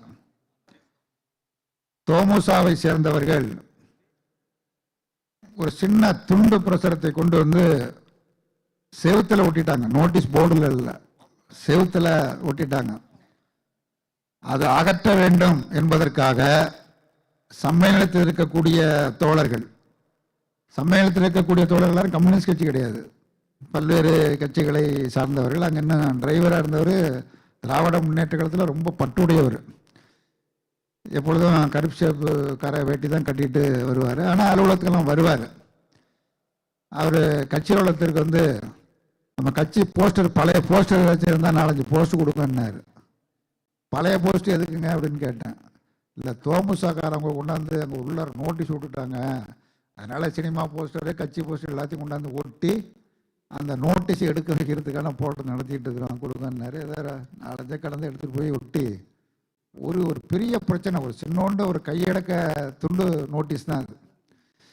அதை எடுக்கிற வரையில் விடமாட்டோம் என்று தொடர்ந்து போராடி பிறகு அந்த நோட்டீஸை அவர்களே அப்புறப்படுத்த வேண்டிய நிலைமை இருந்தது.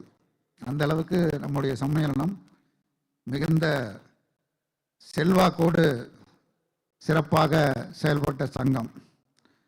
நம்முடைய அழைப்புதலில் அவருடைய படம் போடப்பட்டிருக்கு. இதுதான் அவர் யதார்த்தமாக இருக்கக்கூடியது.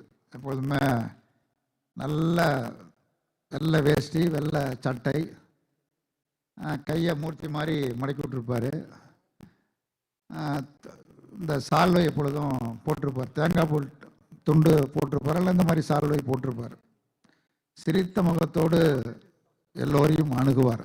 தொழிலாளர்களை, நிர்வாகிகளை, மற்ற கட்சி தலைவர்களை எல்லோரிடத்திலும் ஒரு சிரித்த முகத்தோடு அணுகக்கூடிய நல்ல மிகச்சிறந்த பண்பாளர்.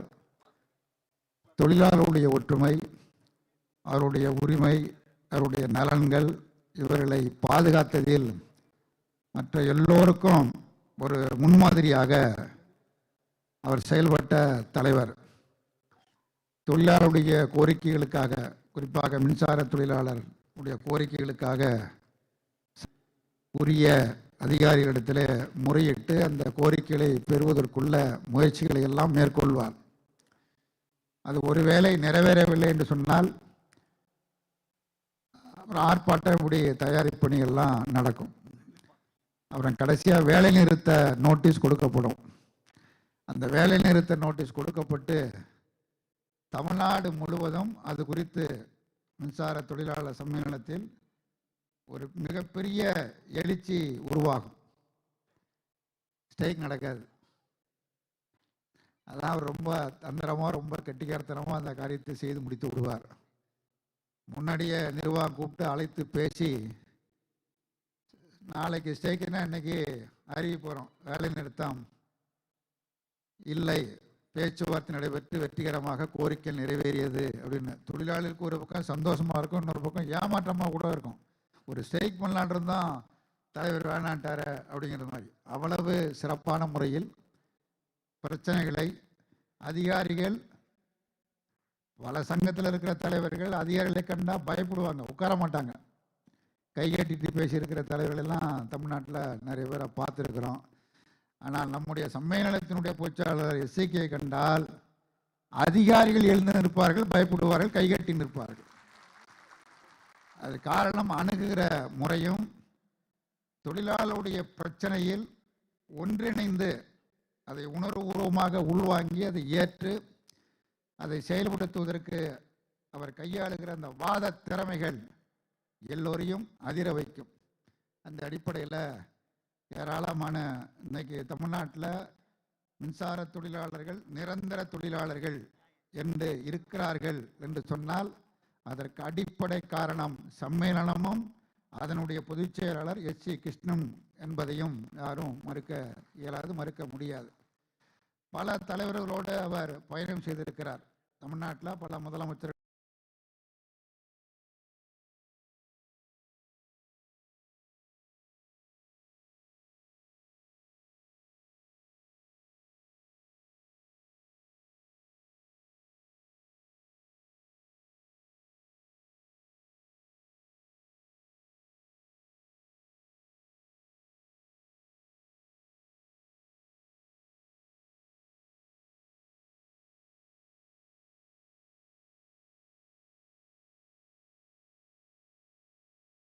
சந்தித்திருக்கிறார்.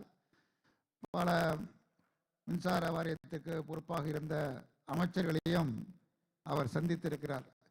இன்றைக்கு இருக்கக்கூடியவர்களுக்கு அவரை பற்றி அதிகமாக தெரியாமல் இருக்கலாம்.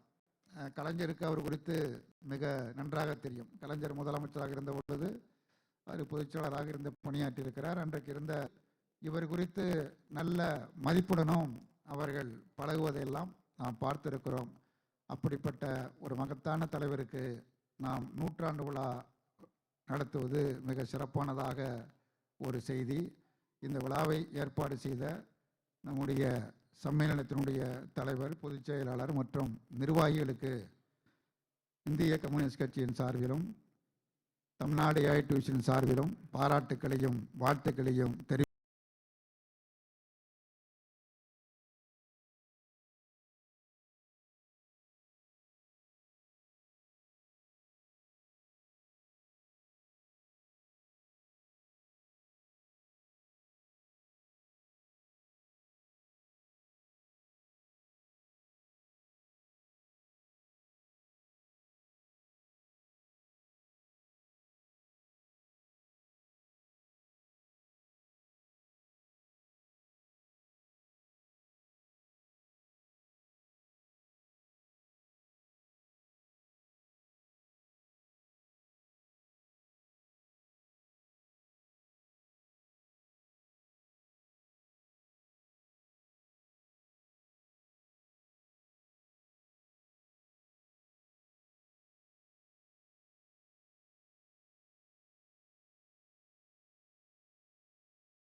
காம்ரேட் மோகன் சர்மா அவர்களுக்கு பொன்னாடை போர்த்தி சிறப்பிக்கப்படுகிறது. அனைவரும் தேசிய அளவில் பொறுப்புகள் வகிக்கின்ற. அடுத்ததாக சபிவுல்லா அவர்களுக்கு சிறப்பு செய்யப்படுகிறது.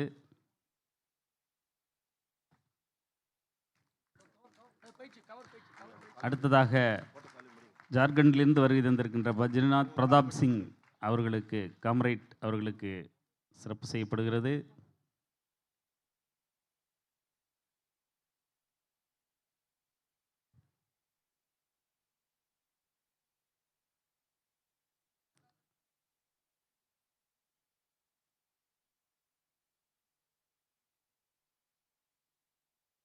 நமது சம்மேளனத்தின் கரத்தை வலுப்படுத்த நமது சகோதர சங்கம் இன்று நம்மோடு இணைப்பை ஏற்படுத்தி கொண்டிருக்கிறார்கள். அடுத்ததாக ஜார்க்கண்டிலிருந்து வருகை தந்திருக்கின்ற பத்ரிநாத் பிரதாப் சிங் காம்ரேட் அவர்களுக்கு சிறப்பு செய்யப்படுகிறது. அடுத்ததாக நமது இந்திய பொது உடைமை கட்சியின் மாநில செயலாளர் தோழர் முத்தரசன் அவர்களுக்கு மரியாதை செய்யப்படுகிறது.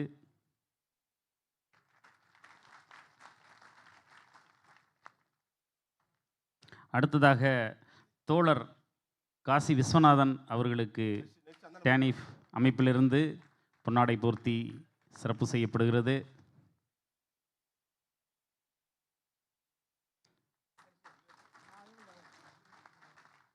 அடுத்ததாக ரவி, தோழர் ரவி அவர்களுக்கு கட்டிடத் தொழிலாளர் சங்கத்தின் சார்பில் ஏஐடியூசி அவர்களுக்கு சிறப்பு செய்யப்படுகிறது. அடுத்ததாக தோழர் ராதாகிருஷ்ணன் அவர்களுக்கு பொன்னாடை போர்த்தி சிறப்பு செய்யப்படுகிறது. ஏஐடியூசியினுடைய பொதுச் செயலாளர்.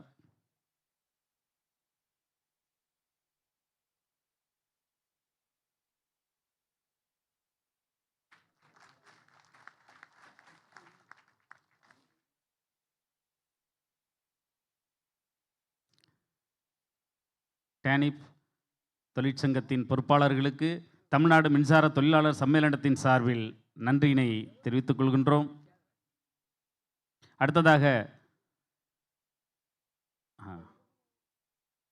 அடுத்ததாக நமது சம்மேளனத்தின் முன்னாள் பொதுச் செயலாளர் தோழர் வி ராமச்சந்திரன் அவர்களுக்கு பொன்னாடை போர்த்தி சிறப்பிக்கப்படுகிறது. அடுத்ததாக தோழர் TM மூர்த்தி அவர்களுக்கு தேசிய செயலாளர் அவர்களுக்கு ஏஐடியூசியினுடைய தேசிய செயலாளர் அவர்களுக்கு பொன்னாடை போர்த்தி சிறப்பிக்கப்படுகிறது.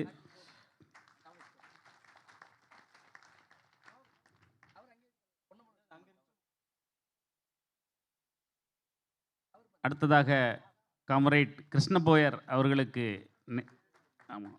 ஏஐடியூசியினுடைய AIFFEE நேஷனல் செக்ரட்டரி அவர்களுக்கு சிறப்பு செய்யப்படுகிறது.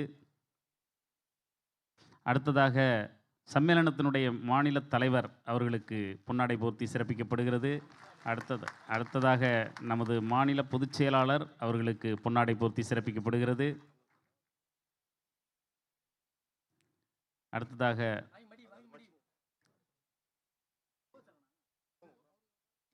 மாநில பொதுச் செயலாளர் அவர்களுக்கு பொன்னாடை போர்த்தி சிறப்பிக்கப்படுகிறது. அடுத்ததாக மாநில பொருளாளர் அவர்களுக்கு பொன்னாடை போர்த்தி சிறப்பிக்கப்படுகிறது.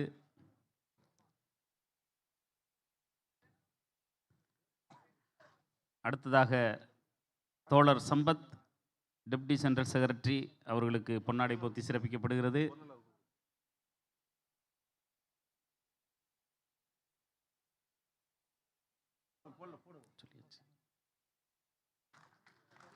அடுத்ததாக நமது சங்கத்தின் மூத்த தோழர் ஆதிமூலம் அவர்களுக்கு பொன்னாடை போர்த்தி சிறப்பிக்கப்படுகிறது.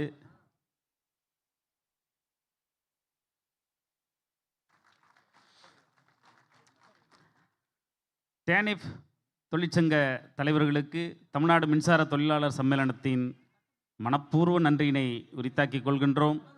நமது சங்கத்தோடு இணைந்ததிலே மெத்த மகிழ்ச்சியை தெரிவித்துக் கொள்கின்றோம். பாராட்டுகளையும் தெரிவித்துக் கொள்கின்றோம். என் அருள்தாஸ் அவர்களுக்கு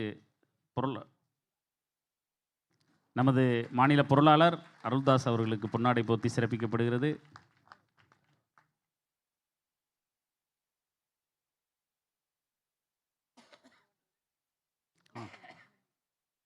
யாரும் பாக்கி இருக்காங்களான்னு பாருங்க.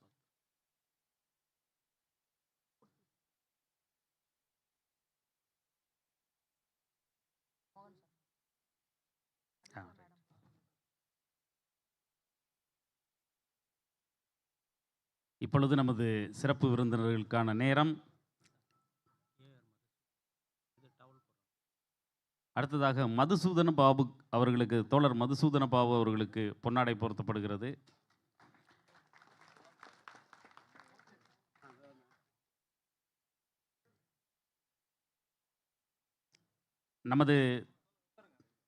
நமது சிறப்பு விருந்தினரின் உரையின் பொழுது மொழியாக்கம் செய்வதற்காக தோழர் மூர்த்தி ஐயா அவர்களை அன்போடு கேட்டுக்கொள்கின்றோம். A fighter for the welfare of electricity employees, he excelled in unity employees and create trade unionist. Comrade Mohan Sharma, General Secretary, All India Federation of Electricity Employees, we cordially invite you to hoist the Tamil Nadu Electricity Workers Federation flag and deliver the keynote address. மின்சார ஊழியர்களின் நலனுக்காக போராடுபவர் தோழர் மோகன் சர்மா அவர்கள் ஊழியர்களை ஒன்றுபடுத்தி தொழிற்சங்கவாதியாக நமது அகில இந்திய மின்வாரிய ஊழியர்களின் கூட்டமைப்பிலும் சிறந்து விளங்குகின்றார். நம் தமிழ்நாடு மின் ஊழியர் சம்மேளன கொடியேற்றி வைத்து சிறப்புரையாற்ற அன்போடு அழைக்கின்றோம். இப்பொழுது நமது சிறப்பு விருந்தினருக்கு சிறப்பு செய்கின்ற நேரம். பொன்னாடை போர்த்தி நினைவு கேடயம் வழங்கப்படுகிறது.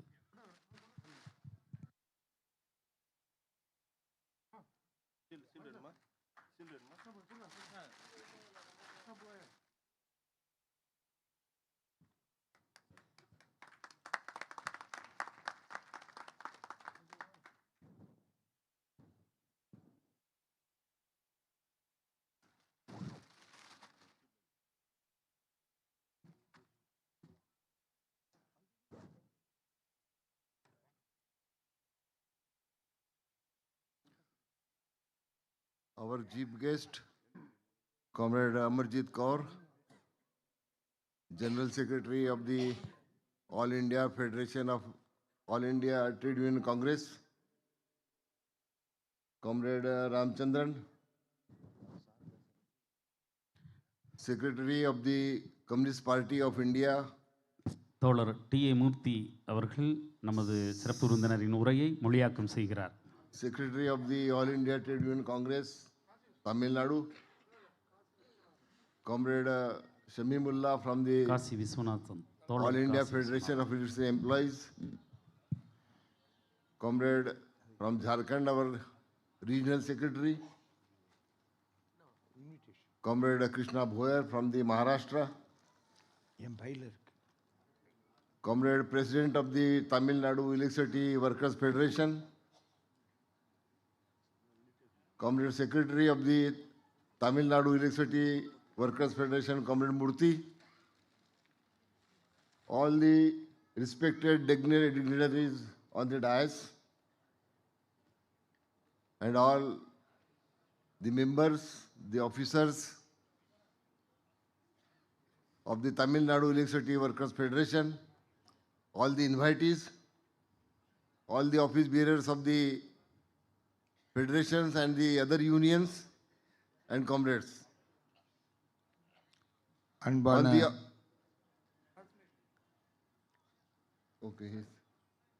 Okay. On the occasion of this centenary celebration program, in memory of Comrade S.C. Krishnan, the founder of the Tamil Nadu Electricity Workers Federation, and also the founder member of the All India Federation of Electricity Employees, I, on behalf of All India Federation of Electricity Employees, give red salute to Comrade S.C. Krishnan and heartiest welcome to you, everybody. தோழர்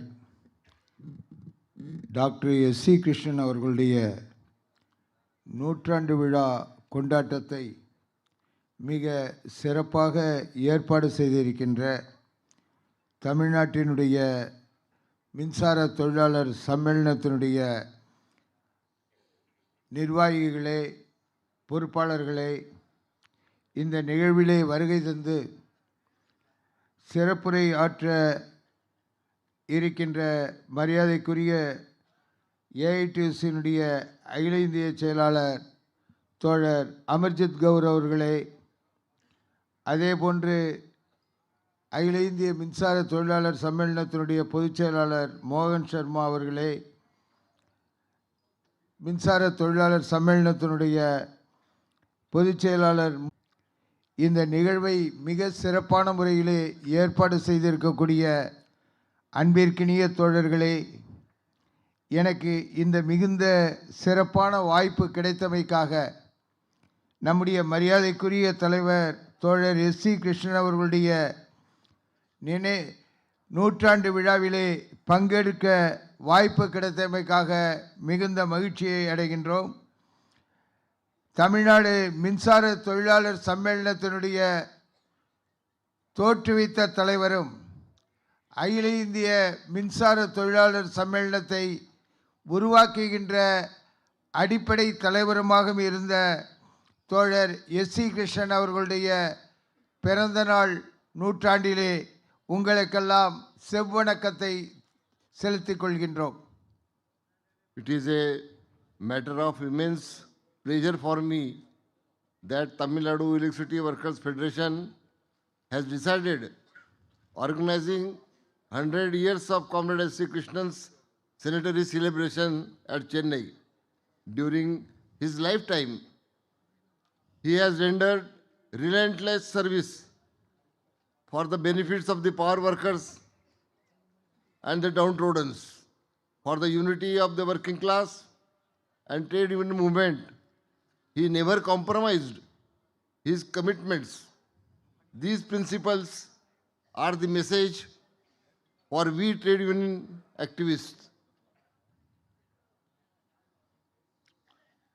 தோழர் S.C. Krishnan சென்னையிலே பிறந்தாலும் இந்த மக்களுக்காக தன்னை முழுமையாக அர்ப்பணித்து கொண்டவர். அடித்தட்டு உழைக்கின்ற மக்களுக்காக, உழைக்கின்ற தொழிலாளி வர்க்கத்திற்காக தன்னை அர்ப்பணித்து கொண்டவர் தோழர் S.C. Krishnan. Comrade S.C.K first started the unifying the electricity employees in Tamil Nadu and formed the union in Chennai. The workers are unorganized at that time and were working in a very meagre salaries. At that time, the salary of the class 4 employee of the Tamil Nadu was only 80 rupees. It is 80 rupees in Tamil Nadu and near about 85 rupees in Maharashtra. That is the 30 rupees the basic wage and 50 rupees was the dearness allowance. Most of the workers were on the contract laborers. His persuasion yielded the majority of the workers and aligned with the Comrade S.C.K, and thus the federation is formed and registered as a Tamil Nadu Electricity Workers Federation. தோழர் S.C.K அவர் தொழிற்சங்கத்தை சென்னையிலே மின்சார தொழிலாளர்களுக்காக தொடங்குகின்ற பொழுது தமிழ்நாட்டினுடைய மின்சார தொழிலாளர்களுடைய சம்பளம் என்பது வெறும் 8 ரூபாயில் தான் இருந்தது. அவர்களுடைய சம்பளத்தை ஒப்பிடுகின்ற பொழுது மகாராஷ்டிராவிலே அப்பொழுது 30 ரூபாய் அடிப்படை சம்பளமாகவும் 50 ரூபாய் டிஏவாகவும் பெற்றுக்கொண்டிருந்தோம். பெரும்பாலான தொழிலாளர்கள் ஒப்பந்த தொழிலாளர்களாக இருந்தார்கள்.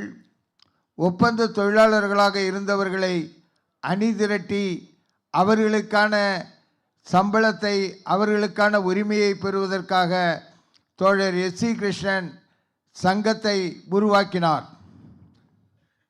In the year 1956, after the strike in Mysore Electricity Department, Comrade S.C.K has decided to form all India level unity of the power workers and the engineers. With this motive, a conference of the state unions were arranged at Bangalore, on which the ex-president of India, Sri V.V. Giri has addressed the conference and supported S.C.K. for his idea of forming the all India level organization in the power sector. 1956 Mysore மின்சார தொழிலாளர்கள் பொறியாளர்களுக்காக ஒரு அமைப்பு அகில இந்திய அளவிலே உருவாக்கப்பட்டது. அந்த அகில இந்திய அமைப்பை உருவாக்குவதற்கு அடித்தளமாக இருந்தவர் வி.வி. கிரி. அந்த அடிப்படையிலே மைசூரிலே அகில இந்திய அமைப்பு உருவாக்க வேண்டும் என்ற சிந்தனையோட்டமும் வலுவாக உருவானது. At that time, during that regime of the All India Federation of Electricity Employees, near about 17 states were affiliated. And this was now how the AIFE came into being by the efforts of Comrade S.C.K. in the year 1956 at Bangalore and afterwards in 1962 at Khaparkheda in Maharashtra.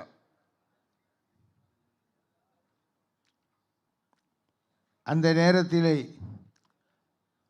மின்சார தொழிலாளர் சம்மேளனம் அகில இந்திய அளவில் அமைக்கப்படுவதற்காக 17 மாநிலங்களில் அமைப்பு சங்கங்கள் உருவாக்கப்பட்டிருந்தன.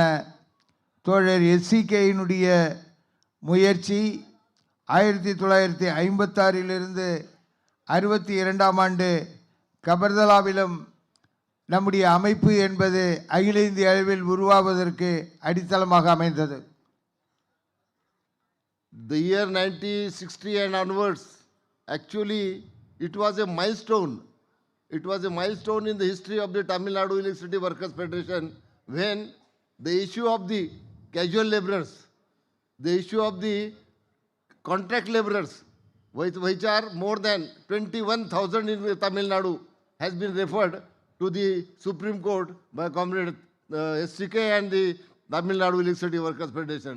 It was a historical agreement signed in the Tamil Nadu Electricity Workers Federation, and in one stroke, first the 10,000, then 10,061, all the casual laborers and the contract workers were regularized. 1960 ஆண்டுகளுக்கு பிறகு உள்ளவைகள் பொன்னெழுத்துக்களால் மைல் கல்லென போற்றப்பட வேண்டிய ஆண்டுகளாக அமைந்தது. தமிழ்நாட்டிலே தோழர் S.C. Krishnan அவர்களுடைய கடுமையான முயற்சி, வரலாற்று சிறப்பு மிகுந்த போராட்டங்கள், 21,000 கான்ட்ராக்ட் தொழிலாளர்களை, அத்தக்கூலி தொழிலாளர்களை ஒன்றிணைத்து அவர்களை உரிமையை பெற்றுக் கொடுத்து ஒரு வரலாற்று சிறப்பு மிகுந்த ஒப்பந்தத்தை உருவாக்கியது நம்முடைய தலைவர் தோழர் S.C. Krishnan.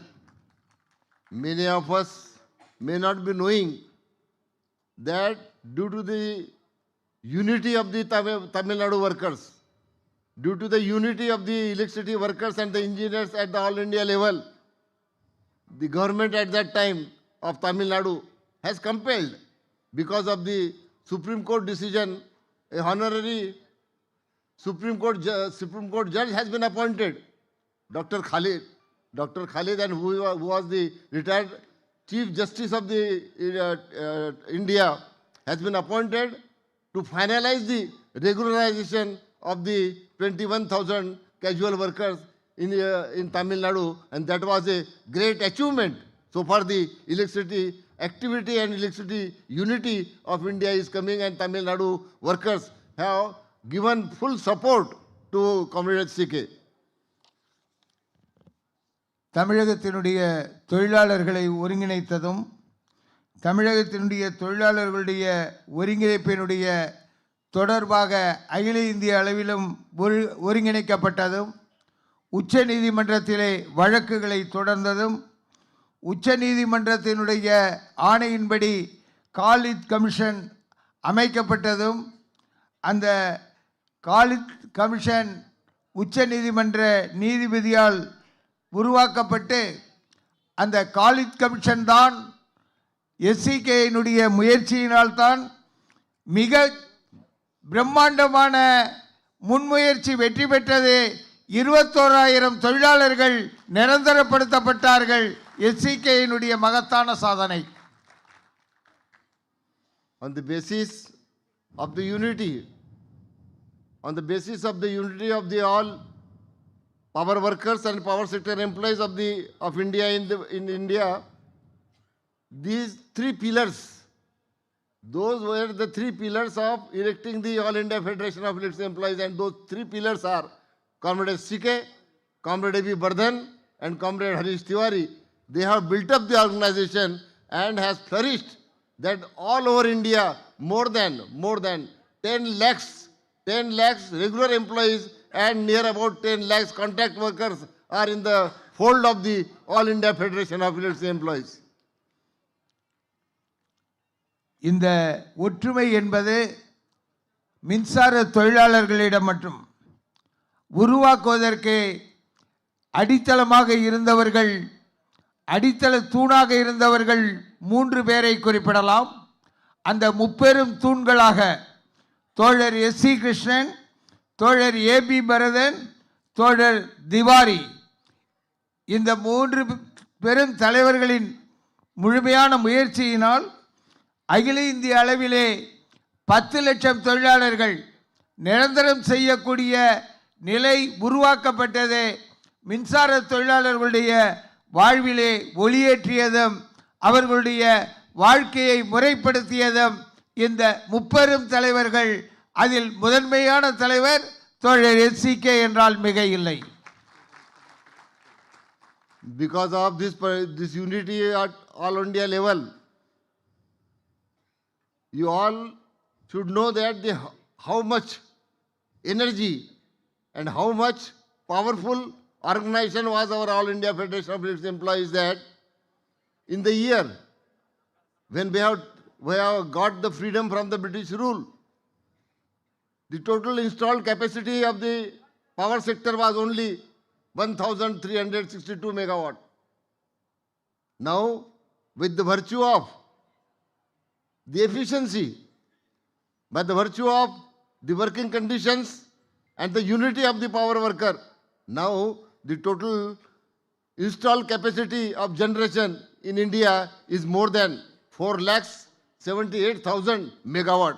This is the might, this is the unity, this is the achievement what we all the power sector employees and engineers have got because of our efficiency, because of the work, because of our unity. இந்த ஒற்றுமை என்பது முழுமையான சாத்தியப்பாடு என்பது உழைக்கின்ற மக்களுடைய உரிமை குரல் ஒற்றுமைப்படுத்தப்பட்டதனால் உருவாக்கப்பட்டதுதான். மின்சார தொழிலாளர்கள் பிரிட்டிஷ் ஆட்சி காலத்திலே வெள்ளையனிடம் அடிமைப்பட்டு கிடந்த காலத்திலே நம்முடைய நாட்டினுடைய மின் உற்பத்தி என்பது மிக மிக குறைவானது. அதனுடைய மின் உற்பத்தியாக கணக்கெடுத்து பார்த்தால் 1362 மெகாவாட் மின்சாரம் தான் அப்பொழுது இருந்தது.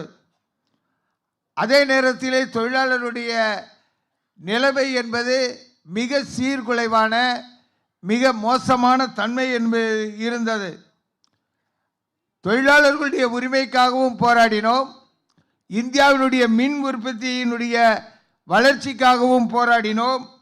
இந்தியாவினுடைய மின் உற்பத்தி 4,78,000 மெகாவாட்டாக உயர்த்தப்பட்டது. மின்சார தொழிலாளர்களுடைய மின்சார பொறியாளர்களுடைய வாழ்க்கை தரத்திற்கான போராட்டத்தை தொடர்ந்து நடத்தி கொண்டிருக்கின்றோம். Despite all this development, despite all this progress in the power sector, as regards to the present situation of power sector, it is well known to all that not only the power sector but also all other public sector utilities are facing a crucial end and a difficult period because of the privatization policies of the Modi government. இந்த வளர்ச்சி என்பது இப்பொழுது மிகப்பெரிய பிரச்சனைக்கு உள்ளாகி இருப்பதை நாம் அறிவோம். தற்போதைய நிலை என்ன? மின்சாரத்துறை மட்டுமல்ல, மின்சாரம் மட்டுமல்ல, பொதுத்துறையினுடைய கீழ் இயங்கக்கூடிய அனைத்து துறைகளுமே நாசமாக்கப்படுகின்றன மோடியினுடைய ஆட்சியிலே. பொதுத்துறை, மின்சாரத்துறை இவையெல்லாம் தனியார்களுக்கு தாரை வார்க்கப்படுகின்றன இந்த ஆட்சி அமைப்பில். We have to realize the danger.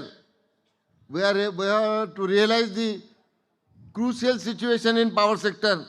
Alone in power sector, the central government and the power ministry has floated several amendments to privatize the Electricity Act with the motive of total privatization and to hand over the power sector and the utilities to private companies by amending the Electricity Act 2003.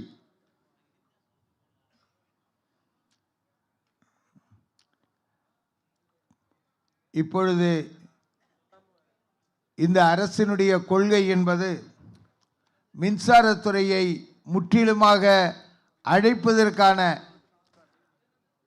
பொதுத்துறை நிறுவனமாக இருக்கக்கூடிய மின்சாரத்துறையை சீர்குலைப்பதற்கான நடவடிக்கைகளை மத்திய அரசு முழுமையாக மேற்கொண்டு வருகின்றது. மின்சாரம் தனியார் மயப்படுத்தப்பட்டு விட்டது. 2003க்கு பிறகு தனியார் துறையினுடைய உச்சத்தை நோக்கி மின்சாரத்துறை கொண்டு செல்லப்படுகின்றது. உற்பத்தியிலும் தனியார் துறை, விநியோகத்திலும் தனியார் துறை, அதை பயன்படுத்துவதிலும் தனியார் துறை, தனியார் மயப்படுத்தப்படுகின்ற மோசமான நிலை என்பது இந்த ஆட்சி பீடத்திலே ஏற்பட்டிருக்கின்றது. This government is bent upon, this Modi government is bent upon to privatize the power sector, and therefore at 5 times this government has pushed the electricity amendment bill at 5 times.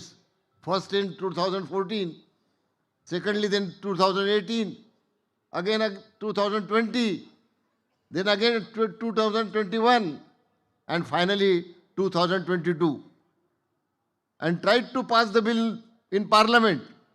However, due to steep opposition of the all unions, all engineers, and opposition by 13 chief ministers from the various states, the power ministers, farmers organizations, consumers organizations, and 450 stakeholders, the bill could not be passed in the Parliament and failed in the Parliament at thrice because of the agitation of the power worker at all India level and 2 days strike at all India level by you people. Therefore, the government has to take off the bill, and the bill is not passed and referred to the Parliamentary Standing Committee of the government.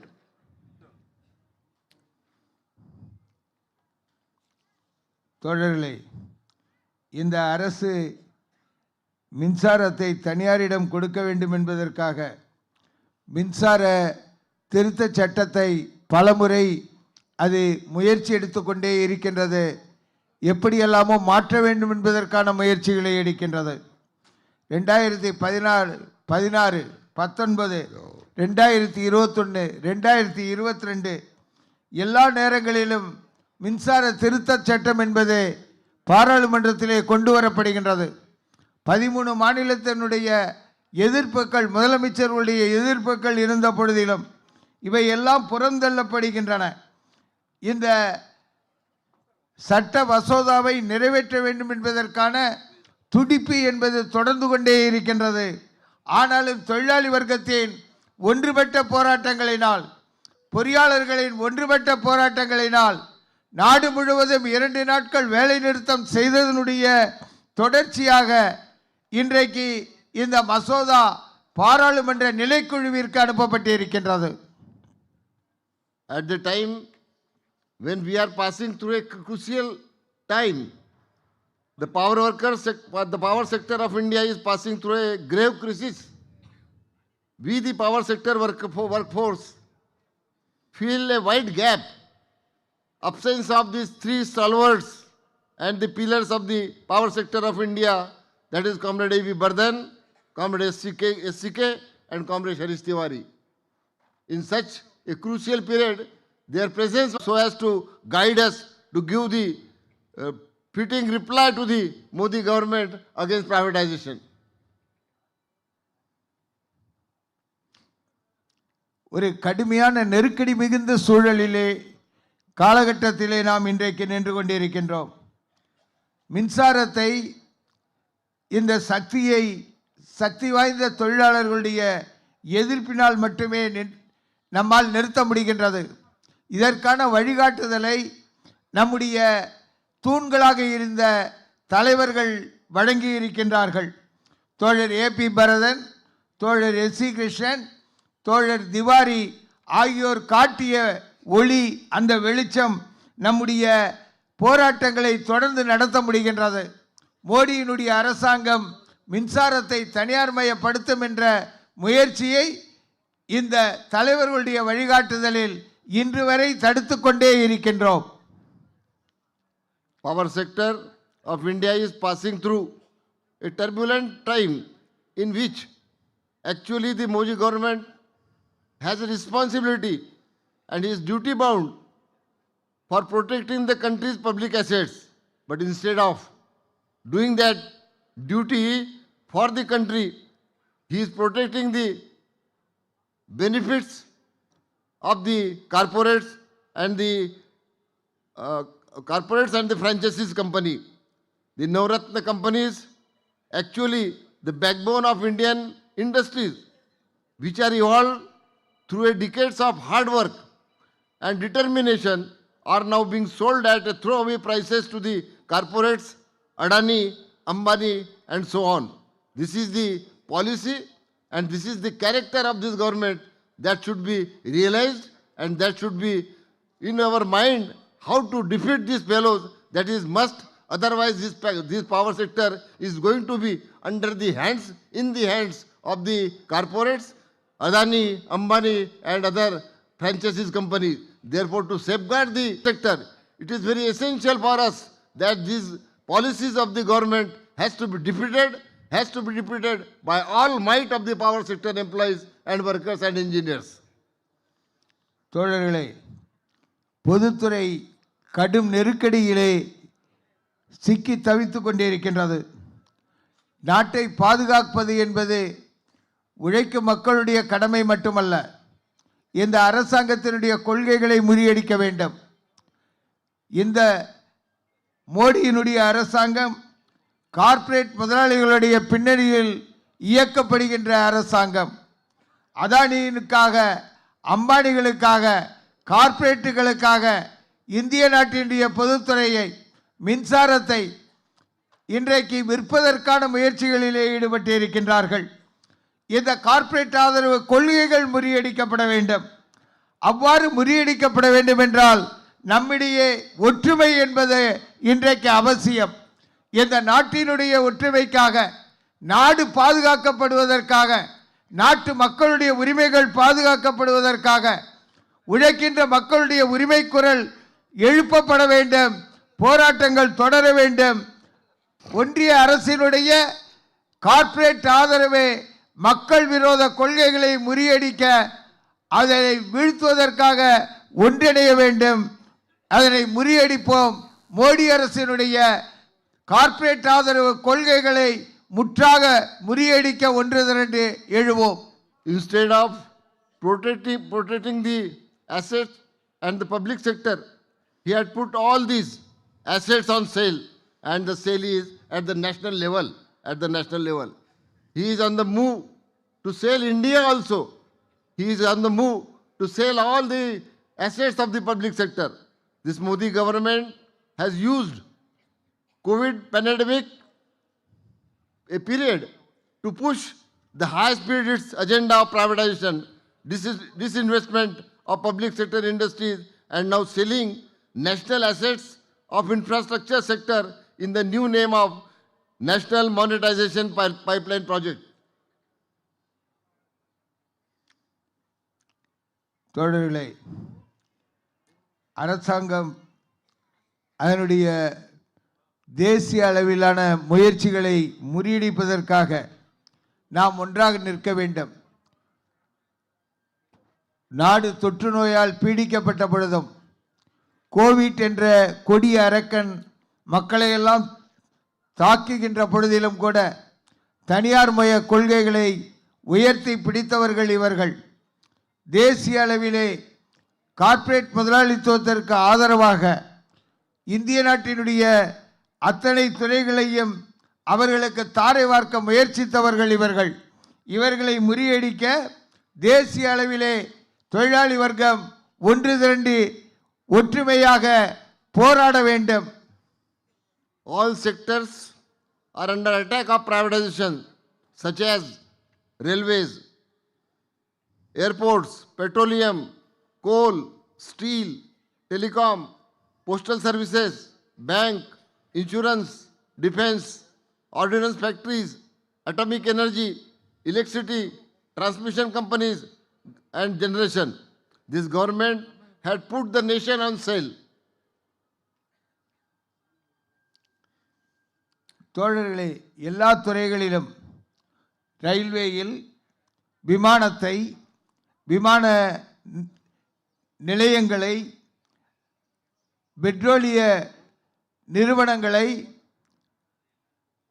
இரும்பு, கரி, நிலக்கரி, இன்னும் சொல்லப்போனால் தபால் தந்தி, தபால் நிறுவனங்கள், மின்சாரம், இதோடு சேர்ந்து மட்டுமல்ல இந்திய நாட்டினுடைய அடிப்படையாக இருக்கின்ற பாதுகாப்பு உற்பத்தி தளங்களை கூட இன்றைக்கு தனியாரிடம் கொடுத்து விடுவோம் என்று துடிக்கின்ற இந்த அரசை முறியடித்தாக வேண்டும். அனைத்து துறைகளையும் தனியார்களிடம் தாரை வார்ப்பதனால் யாருக்கு என்ன பலன்?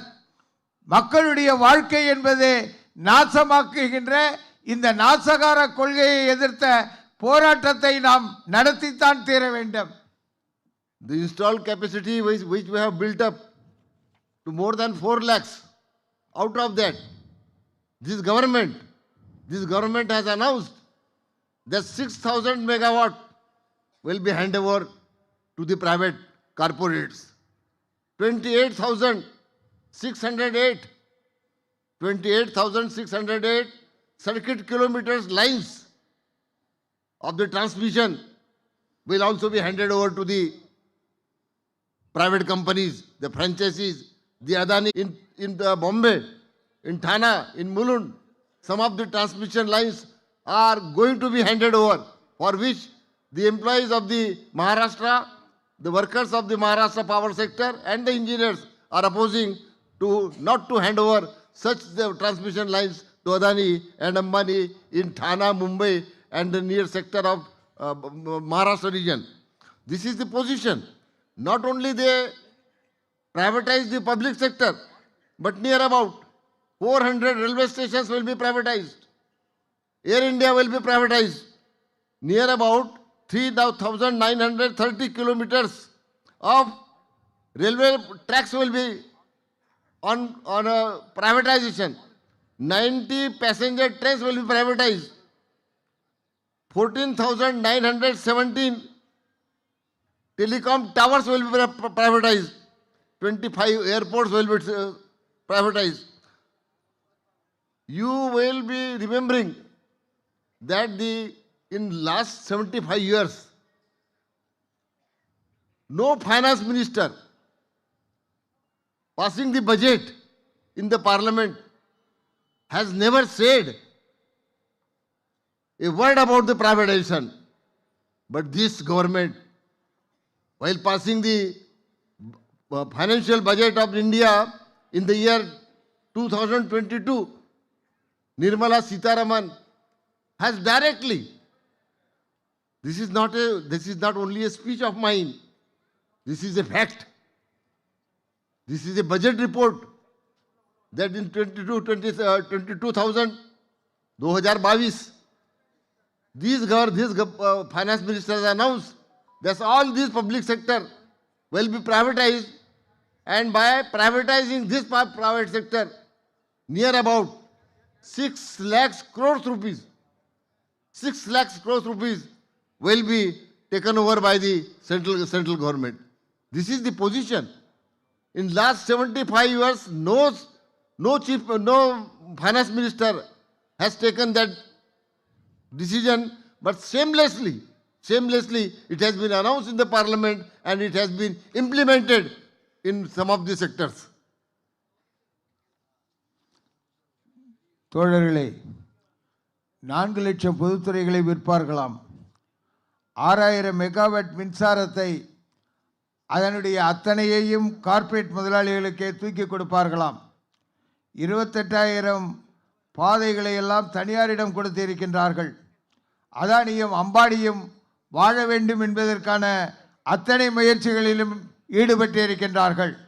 மகாராஷ்டிரா மாநிலத்திலே பம்பாயிலே அத்தனையையும் தனியாரிடம் கொடுப்பதற்காக முயற்சி எடுக்கின்ற பொழுது எதிர்த்தோம். 400 ரயில் நிலையங்கள் இன்றைக்கு தாரை வார்க்கப்பட்டு இருக்கின்றன. ரயில் பாதைகள் தாரை வார்க்கப்பட்டு இருக்கின்றன. தொலைபேசி டவர்கள் இன்றைக்கு தாரை வார்க்கப்பட்டு இருக்கின்றன, தனியார் மயப்படுத்தப்பட்டு இருக்கின்றன. 75 ஆண்டு கால இந்திய நாட்டினுடைய சுதந்திர இந்தியாவிலே இல்லாத ஒரு மோசமான நிலை மோடியினுடைய ஆட்சியிலே நிர்மலா சீதாராமன் இந்தியாவினுடைய நிதித்துறையினுடைய அமைச்சராக இருக்கின்ற பொழுது நிகழ்ந்து கொண்டே இருக்கின்றது. பட்ஜெட்டிலே வெட்கமில்லாமல் அறிவிக்கின்றார். பட்ஜெட்டிலே அவர் கூறுகின்றார், எல்லா பொதுத்துறை நிறுவனங்களையும் நாங்கள் விற்கப் போகிறோம், நாட்டினுடைய எல்லா சொத்துக்களையும் விற்கப் போகின்றோம். 6 லட்சம் கோடி ரூபாய்க்கு இந்திய நாட்டினுடைய சொத்துக்களை நாங்கள் விற்பனை செய்வோம் என்று வெட்கமில்லாமல் மானமில்லாமல் இன்றைக்கு இந்திய நாட்டினுடைய நிதியமைச்சர் கூறுகிறார் என்றால் இதற்கு முன்னால் இல்லாத அசிங்கமான மோசமான நிலை என்பது இந்தியாவிலே ஏற்பட்டு இருக்கின்றது. These policies are being resisted by the trade unions, and they organize agitations including the independent strikes also. The trade unions have been in the forefront to challenge these anti-people, anti-national policies of the government. This government used to Corona crisis period to rush the codification of central labor laws while violating all democratic norms. No discussions in parliament, no discussions with the trade unions, as whole opposition was absent as they were on walkout seeking the revocation of the suspension of MPs. These new 4 labor code have been passed by the government. This is how the character of this Modi government is. தோழர்களே, இந்த கொள்கை என்பது மிகப்பெரிய மோசமான ஒரு போக்காக மாறி இருக்கின்றது. தொழிலாளி வர்க்கத்தினுடைய ஒன்றுபட்ட போராட்டங்களை தவிர, வேலை நிறுத்த போராட்டங்களை தவிர, இதற்கு எதிர்ப்பு காட்டுகின்ற போராட்டம் எப்பொழுதும் சரி, இந்த அரசாங்கம் இந்த மக்களை பற்றி, தொழிலாளியை பற்றி கவலைப்படவில்லை. தொழிலாளி வர்க்கம் போராடி பெற்ற சட்டங்கள் 29 சட்டங்களை இன்றைக்கு எந்த விதமான விவாதமும் இன்றி பாராளுமன்றத்தில் நிறைவேற்றிவிட்டார்கள். 4 கோடுகள் என்று சொல்லுகின்றார்கள். 4 தொழிலாளர் கோடுகளாக 29 சட்டங்கள் மாற்றப்பட்டு இருக்கின்றன. இவற்றை நாம் புரிந்து கொள்ள வேண்டும். இவற்றை நாம் புரிந்து கொண்டு இந்த அரசினுடைய முதலாளித்துவ கார்ப்பரேட் முதலாளித்துவ ஆதரவு போராட்டங்களை, அவர்களுடைய நடவடிக்கைகளை எதிர்த்து முறியடிப்பதற்கான போராட்டங்களை, நாட்டை பாதுகாப்பதற்கான போராட்டங்களை நாம் நடத்தியாக வேண்டும்.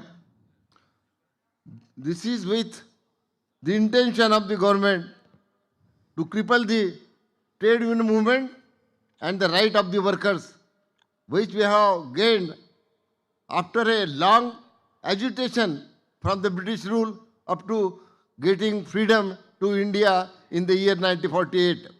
So the progress and the power sector's development which we have now built up is going to be in the hands of private corporators. Therefore, we the power sector employees and engineers has to decide, has to keep in mind that in case, if this government comes, if this Modi government again comes on as a ruler of India in the year 2024, then be sure, the whole power sector is going to be in the hands of the private companies, the corporates, and the franchisees. To avoid this, it is necessary to take a political decision so far the power workers are concerned. To save the power sector and to save India, we must realize the political responsibility of the power workers.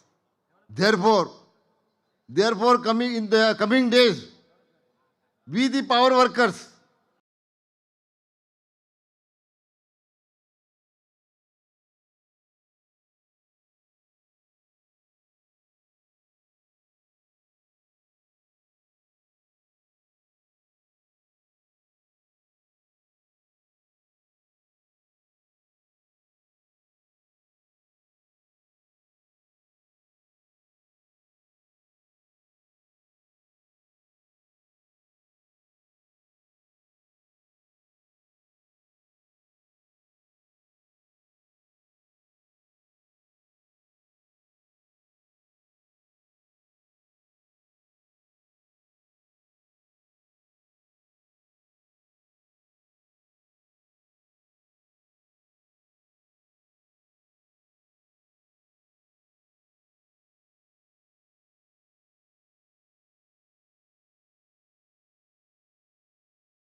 அடுத்ததாக நமது சிறப்பு விருந்தினர் comrade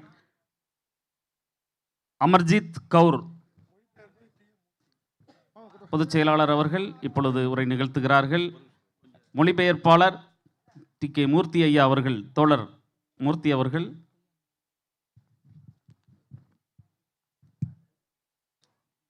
இப்பொழுது நமது சிறப்பு விருந்தினருக்கு பொன்னாடை போர்த்தி நினைவு பரிசு வழங்கப்படுகிறது. இந்தியாவின் முதல் பெண் ஆளுமையை கௌரவப்படுத்தும் பொழுது அரங்கம் நிறைந்த கரகோஷத்தோடு கௌரவப்படுத்துமாறு அன்போடு கேட்டுக்கொள்ளப்படுகிறது.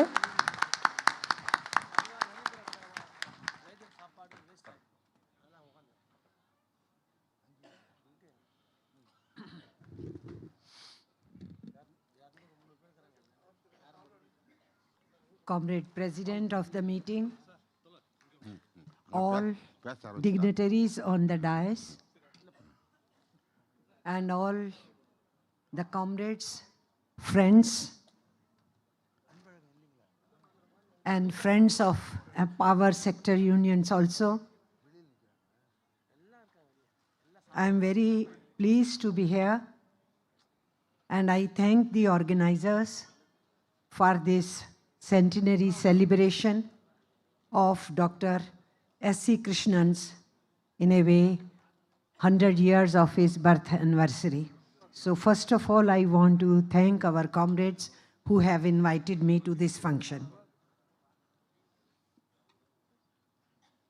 தலைவர் அவர்களே, கூட்டத்தினுடைய நம்முடைய நூற்றாண்டு விழாவினுடைய தலைவர் அவர்களே, மேடையில் வீற்றிருக்கக்கூடிய நம்முடைய மதிப்புக்குரிய தோழர்களே, தமிழ்நாட்டின் பல்வேறு பகுதிகளிலிருந்து இங்கு வந்து இந்த நூற்றாண்டில் கலந்து கொண்டிருக்கக்கூடிய அருமை தோழர்களே, குறிப்பாக சம்மேளனத்தினுடைய உறுப்பினர்களே, உங்கள் மத்தியில் இந்த விழாவில் பங்கேற்பதிலே நான் மிகுந்த மகிழ்ச்சி கொள்கிறேன். தமிழ்நாட்டினுடைய மிக முக்கிய தலைவர்கள் ஒருவரான டாக்டர் S.C. கிருஷ்ணன் அவர்களுடைய நூற்றாண்டு விழாவை எடுக்க வேண்டும் என்று சம்மேளனம் முடிவு செய்து அதை இங்கே நிறைவேற்றி இருப்பதிலே நான் பெருமகிழ்வு அடைகிறேன். உங்களுக்கு என்னுடைய நன்றியை தெரிவித்துக் கொள்கிறேன். You all heard about Dr. S.C. Krishnan, his role in foundation along with stalwarts of power sector for All India Federation of Electricity Employees. You also know that he was founder of Telangana State Electricity Workers Federation.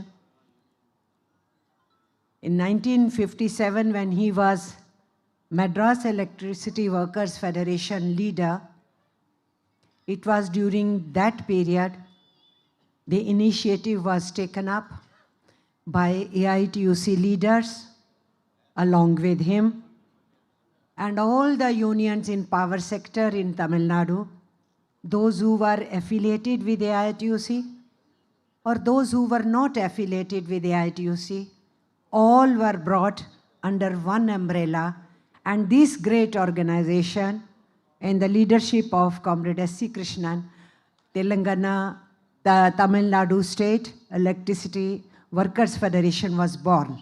So you are, in a way, your foundation done by the great leader, Dr. S.C. Krishnan, and you are celebrating his birthday. It's a great occasion that we all are together here.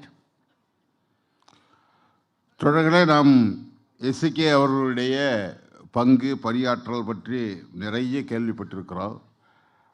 1957 ஆண்டில் தான் தமிழ்நாட்டில் வெவ்வேறு இடங்களில் மின் திட்டங்கள் அனைத்தும் ஒன்று சேர்ந்து தமிழ்நாடு மின்வாரியம் என்பது ஒன்று அமைக்கப்பட்டது. வெவ்வேறு திட்டங்களிலே தொழிற்சங்கங்கள் இருந்தன. அவற்றில் பல AITUCயோடு இணைக்கப்பட்ட தொழிற்சங்கங்களாகவும் இருந்தன. சென்னையில் மெட்ராஸ் எலக்ட்ரிசிட்டி சிஸ்டம், சென்னையில் MESன்னு தான் இப்போ கூட சொல்லுவாங்க, மெட்ராஸ் எலக்ட்ரிக் சிஸ்டம், அந்த யூனியனுடைய பொதுச் செயலாளராக தொடர் S.C.K இருந்தார். ஆக மின்வாரியம் என்று உருவாக்கப்பட்ட பிறகு எல்லோரையும் இணைக்க வேண்டும் என்று AITUC ஒரு முடிவு செய்தது. ஆகவே AITUC இணைக்கப்பட்டதோ இல்லையோ அவற்றையெல்லாம் பொருட்படுத்தாமல் எல்லாவற்றையும் இணைக்க வேண்டும் என்று சொல்லி அதுதான் அது ஒரு மிகப்பெரிய விரிந்த அமைப்பாக நம்முடைய ஃபெடரேஷன், நம்முடைய சம்மேளனம் உருவானது. சம்மேளனத்தை உருவாக்குவதில் பல்வேறு சங்கங்களை ஒருங்கிணைத்து ஒரு குடையின் கீழ் கொண்டு வருவதில் மிகப்பெரிய பங்கு பணியாற்றியவர் தோழர் S.C.K அவர்கள். அவர்தான் அதனுடைய முதல் பொதுச் செயலாளராகவும் அவருடைய கடைசி மூச்சு வரை அதனோடு சேர்ந்து இயங்குவராகவும் இருந்தார். அவரை பலர் தங்களை கடவுள்களாக நினைத்தவர்கள் உண்டு. அவருடைய நூற்றாண்டை நினைவில் கொண்டு நூற்றாண்டு விழாவை நடத்துவதற்கு முன்வந்த உங்கள் அனைவருக்கும் மீண்டும் என்னுடைய நன்றியை, வாழ்த்துக்களை தெரிவித்துக் கொள்கிறேன். You heard about his qualities, his firmness, his determination, fighting for contract workers to be regularized. All those you heard. But how a personality is made?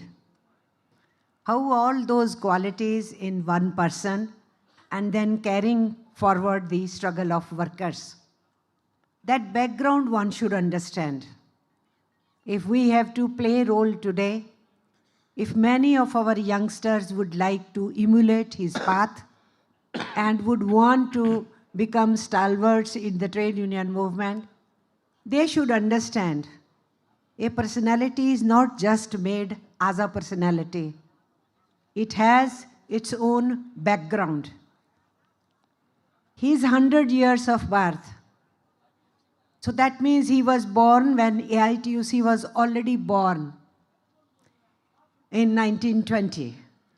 He was born in 1923.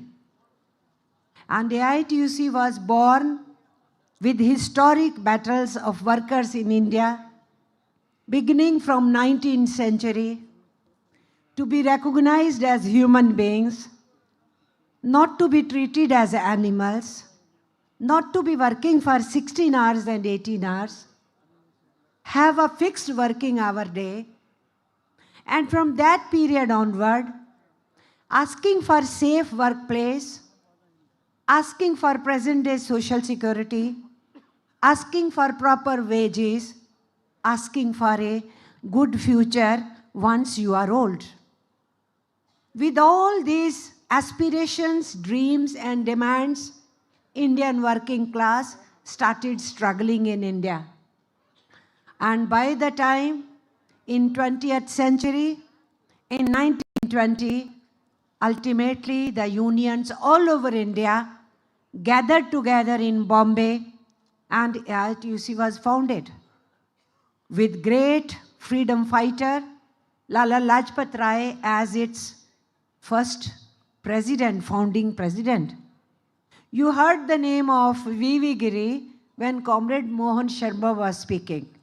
How in formation of that whole agitation which was going on, and ultimately regularization efforts were made, and the presence of V.V. Giri in that conference he noted.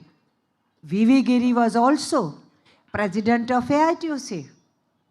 We hear about first Prime Minister of the country, Jawaharlal Nehru. Jawaharlal Nehru also was president of AITUC. In 1928, when Simon Commission came to India, and Indian working class opposed that Simon Commission. You know about Netaji Subhash Chandra Bose, a great legend of Indian freedom movement. He was also president of AITUC once. So there are great organization which was born in 1920. 3 years after that, Comrade S.C. Krishnan was born. So what was the background when he was born and when he became a child and then he became a teenager? The background was Indian working class was fighting against British rule. Indian freedom movement was picking up and everybody wanted to see India as independent as well as workers' movements getting strengthened, they to be recognized as human beings and all their demands must be met. It's that background when S.C. Krishnan is not only born, learns, look at the society, look at the surroundings, and being a sensitive person, got involved himself in a younger age into unionism as well as into the freedom movement. This is how the persons like S.C. Krishnan become great personalities. தோழர்களே, ஒரு மனிதன் தலைவனாக எப்போது உருப்பெறுகிறான், ஒரு தலைவன் எப்போது ஆளுமையாக மாறுகிறான் என்பதையெல்லாம் நாம் பார்க்க வேண்டும். S.C.K அவர்கள் வந்தார் என்றால், அவர் ஒரு மிகப்பெரிய ஆளுமையாக வந்தார் என்றால், அதற்கு பின்பு ஒரு மிகப்பெரிய சரித்திரம் இருக்கிறது. ஒரு தனிப்பட்டவன் ஒரு நிமிடத்தில் ஒரு ஆளுமையாக தலைவராக வந்துவிட முடியாது. அதற்கான பின்னணி என்ன? 1920ஆம் ஆண்டு இந்தியாவினுடைய பல்வேறு இடங்களில் இயங்கி கொண்டிருந்த தொழிற்சங்கங்கள் ஒன்றாக சேர்ந்து பம்பாயில் AITUC என்ற ஒரு மத்திய தொழிற்சங்கத்தை ஆரம்பித்தன. அதிலிருந்து 3 ஆண்டுகள் கழித்து 1923ஆம் ஆண்டு S.C.K அவர்கள் பிறக்கிறார்கள். அப்போது இருந்த காலகட்டம் 2 விதமான காலகட்டம். ஒன்று, தொழிலாளியும் அடிமைப்பட்டிருந்தான், நாடும் அடிமைப்பட்டிருந்தது. 16 மணி நேரம் 18 மணி நேரம் வேலை பார்த்து கொண்டிருந்தார்கள். என்னுடைய வேலை நேரத்தை குறைக்க வேண்டும், என்னுடைய சம்பளத்தை உயர்த்த வேண்டும், என்னுடைய சம்பளம் இதுதான் என்பதற்கான உத்தரவாதம் வேண்டும், என்னுடைய வேலை நிரந்தரமாக இருக்க வேண்டும், என்னுடைய வேலை பறிக்கப்படக்கூடாது, எனக்கு எதிர்காலத்தில் சமூக பாதுகாப்பு வேண்டும், இவை எல்லாவற்றையும் கேட்டு இந்தியாவினுடைய தொழிலாளர்கள் தொழிற்சங்க உரிமைகளுக்காக போராடி கொண்டிருந்த நேரத்தில் பிறக்கிறார் தோழர் S.C.K. அதே போல அடிமைப்பட்டு கிடந்த இந்திய தேசம் அது முற்றுமாக விடுதலை பெற வேண்டும் என்ற கோஷத்தோடு இந்திய மக்கள் அனைவரும் சேர்ந்து போராடி கொண்டிருந்த நேரத்திலே தான் தோழர் S.C.K பிறக்கிறார். ஆகிய ஒருபுறம் விவசாய தொழிலாளர்கள் தங்களுடைய அடிமை தளத்திலிருந்து விடுபட்டு கொள்வதற்காகவும், இன்னொரு பக்கம் தங்களுடைய விடுதலை மட்டுமல்ல இந்தியாவுக்கே ஒட்டுமொத்தமான விடுதலை வேண்டும் என்றும் போராட்டம் நிகழ்ந்து கொண்டிருக்கும் போது பிறந்த குழந்தை அது கொஞ்சம் கொஞ்சமாக அது வயதாக இதை பார்த்து இதில் தன்னை அர்ப்பணித்து கொண்டு இதில் ஈடுபாட்டோடு இதில் சேர்ந்து நிற்க வேண்டும், இதில் என்னால் ஆன எல்லா விதமான காரியங்களையும் செய்ய வேண்டும் என்ற உறுதிப்பாரோடு ஒரு குழந்தை வளர்ந்து அது படித்து அது இயக்கங்களில் பங்கேற்று அது தொழிற்சங்கங்களுக்குள் வரும்போது தான் அந்த விசாலமான பரந்த மனப்பான்மையோடு எல்லோருக்கும் உதவ வேண்டும், எல்லோருக்கும் நம்மால் ஆன அனைத்தையும் செய்ய வேண்டும் என்று ஒரு பகுதியாக தன்னை மாற்றிக்கொண்டு மிளிர்ந்த போதுதான், தொழிற்சங்கத்தில் ஈடுபட்ட போதுதான், தொழிற்சங்கத்திலேயே தன்னை கரைத்து கொண்ட போதுதான் S.C.K என்ற குழந்தை மனிதனாகி மனிதன் தலைவனாகி தலைவன் மிகப்பெரிய ஆளுமையாக மாறினார் என்பதை நாம் நமது நினைவிலே மறக்காமல் வைத்திருக்க வேண்டும். So comrades, it's very important to understand our surroundings, to understand our challenges, to understand that we have to fight back those challenges.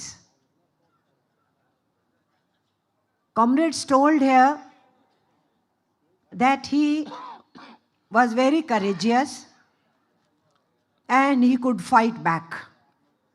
And the great battles which were won in favor of contractual labor to be brought into regular labor situation. How this strength comes to challenge? That's why I told you the background.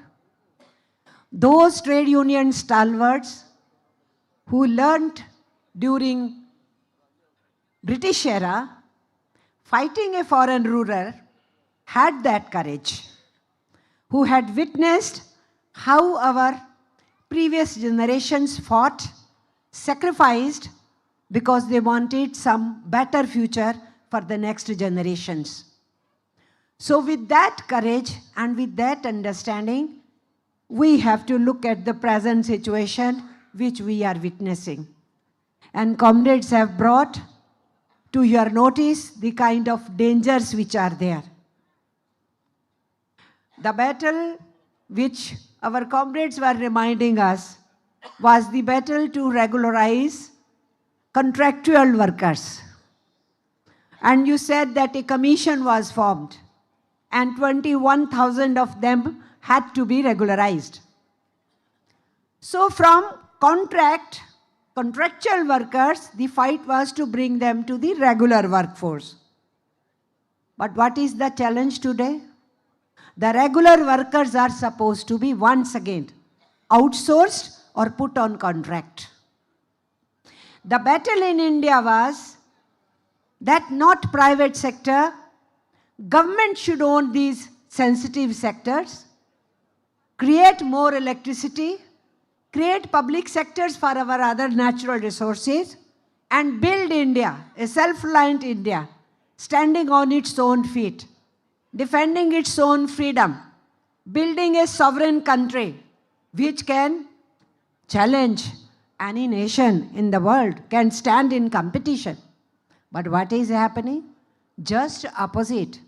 Whatever is created, whatever is under government departments, or whatever is under public sector is supposed to be handed over to Adani's, Ambani's, or the foreign corporates. So just reverse gear is on.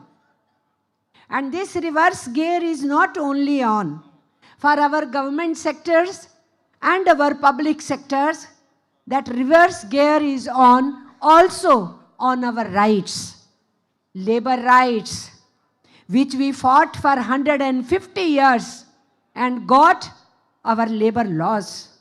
Several of the benefits, people think, present day generation, if they are not told, they think all these rights were not so. Your leaders, every right had to be snatched, had to be fought.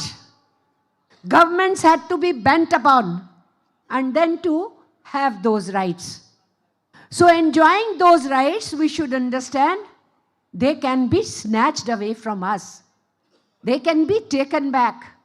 We can be pushed back to the history once again.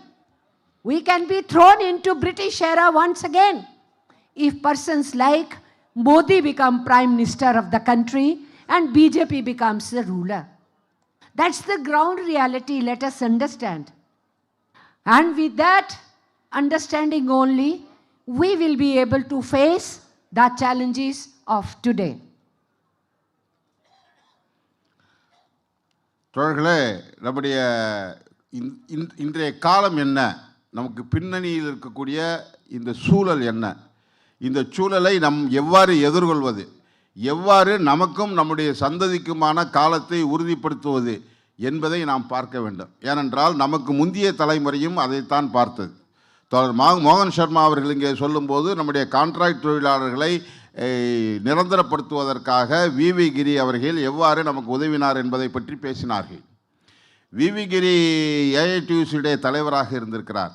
We கிரி மட்டுமல்ல, இந்தியாவினுடைய முதல் பிரதமராக இருந்த ஜவஹர்லால் நேரு அவர்களும் ஏஐடியூசியுடைய தலைவராக இருந்திருக்கிறார். 1928ஆம் ஆண்டு அப்போதுதான் சைமன் கமிஷன் இந்தியாவுக்கு வந்தது.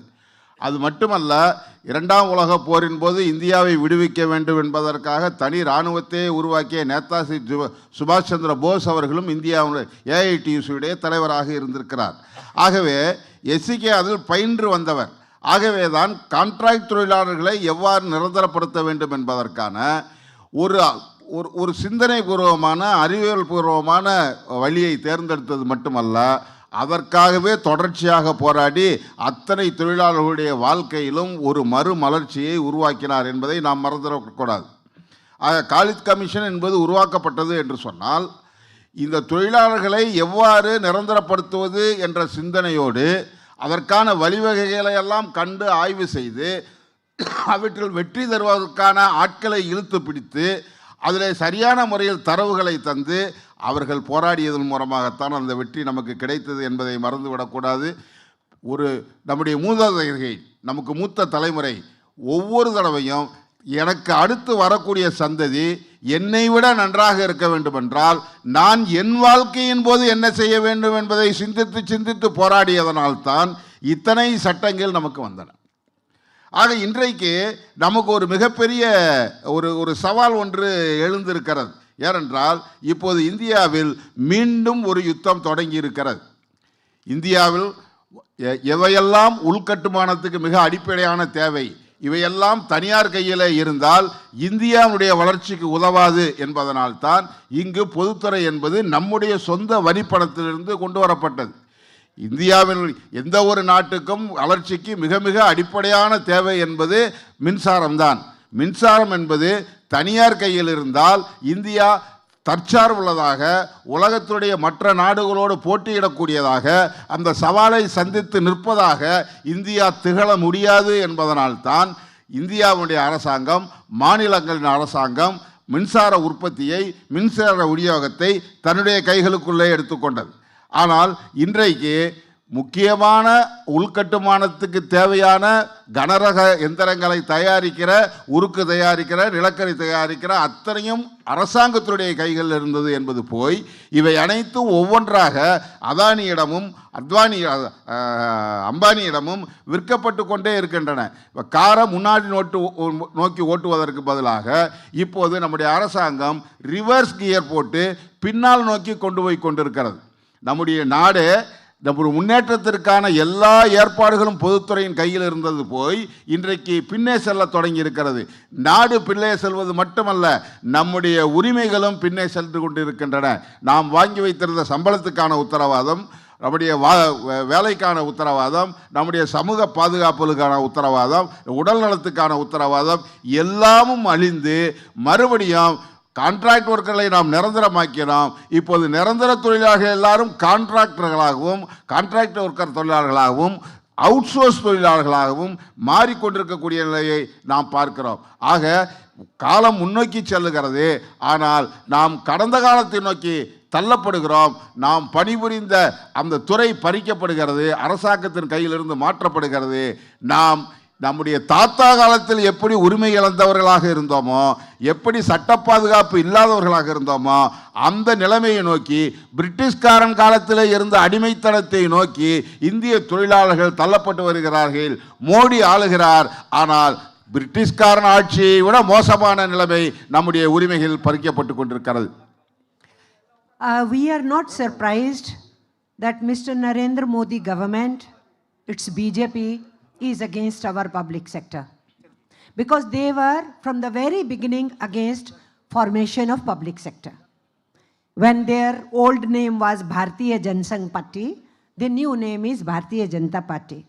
They had tooth and nail opposed in 56-57 when this was debated in Indian Parliament. We are not surprised that they want to hand over all our assets and resources, whatever is created or whatever natural resources are there. They want to hand over to Indian corporates and the foreign big companies.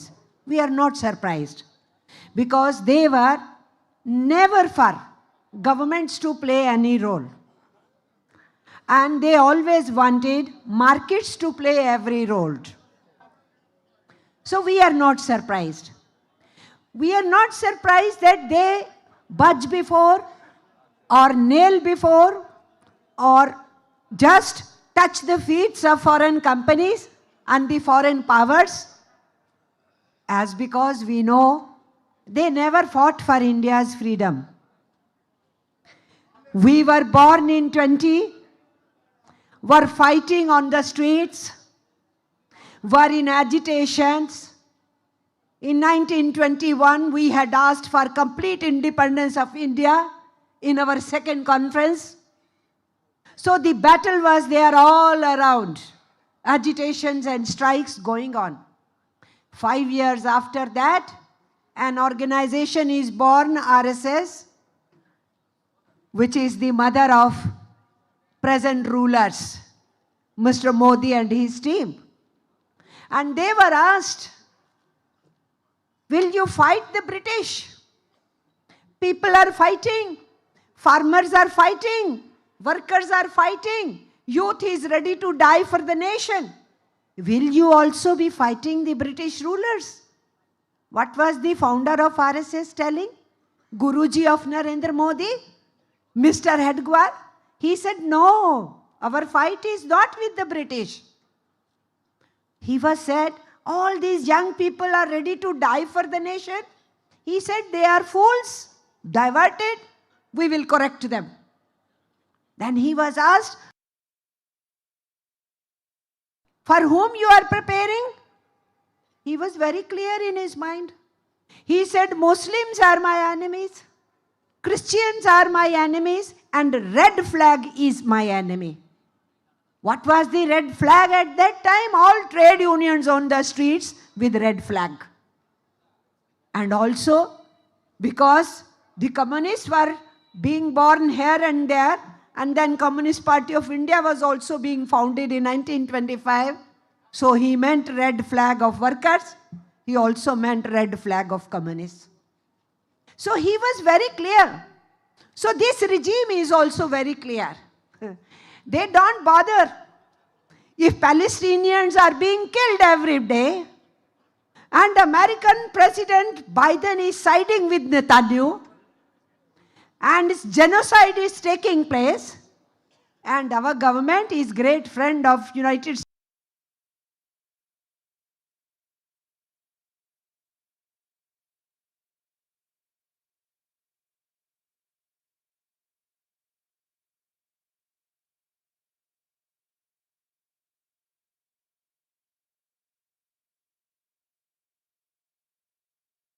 Sector, that power should not be in the government sector, that the government should not protect its people, government should not give any subsidy to people, government has no role in providing education and health.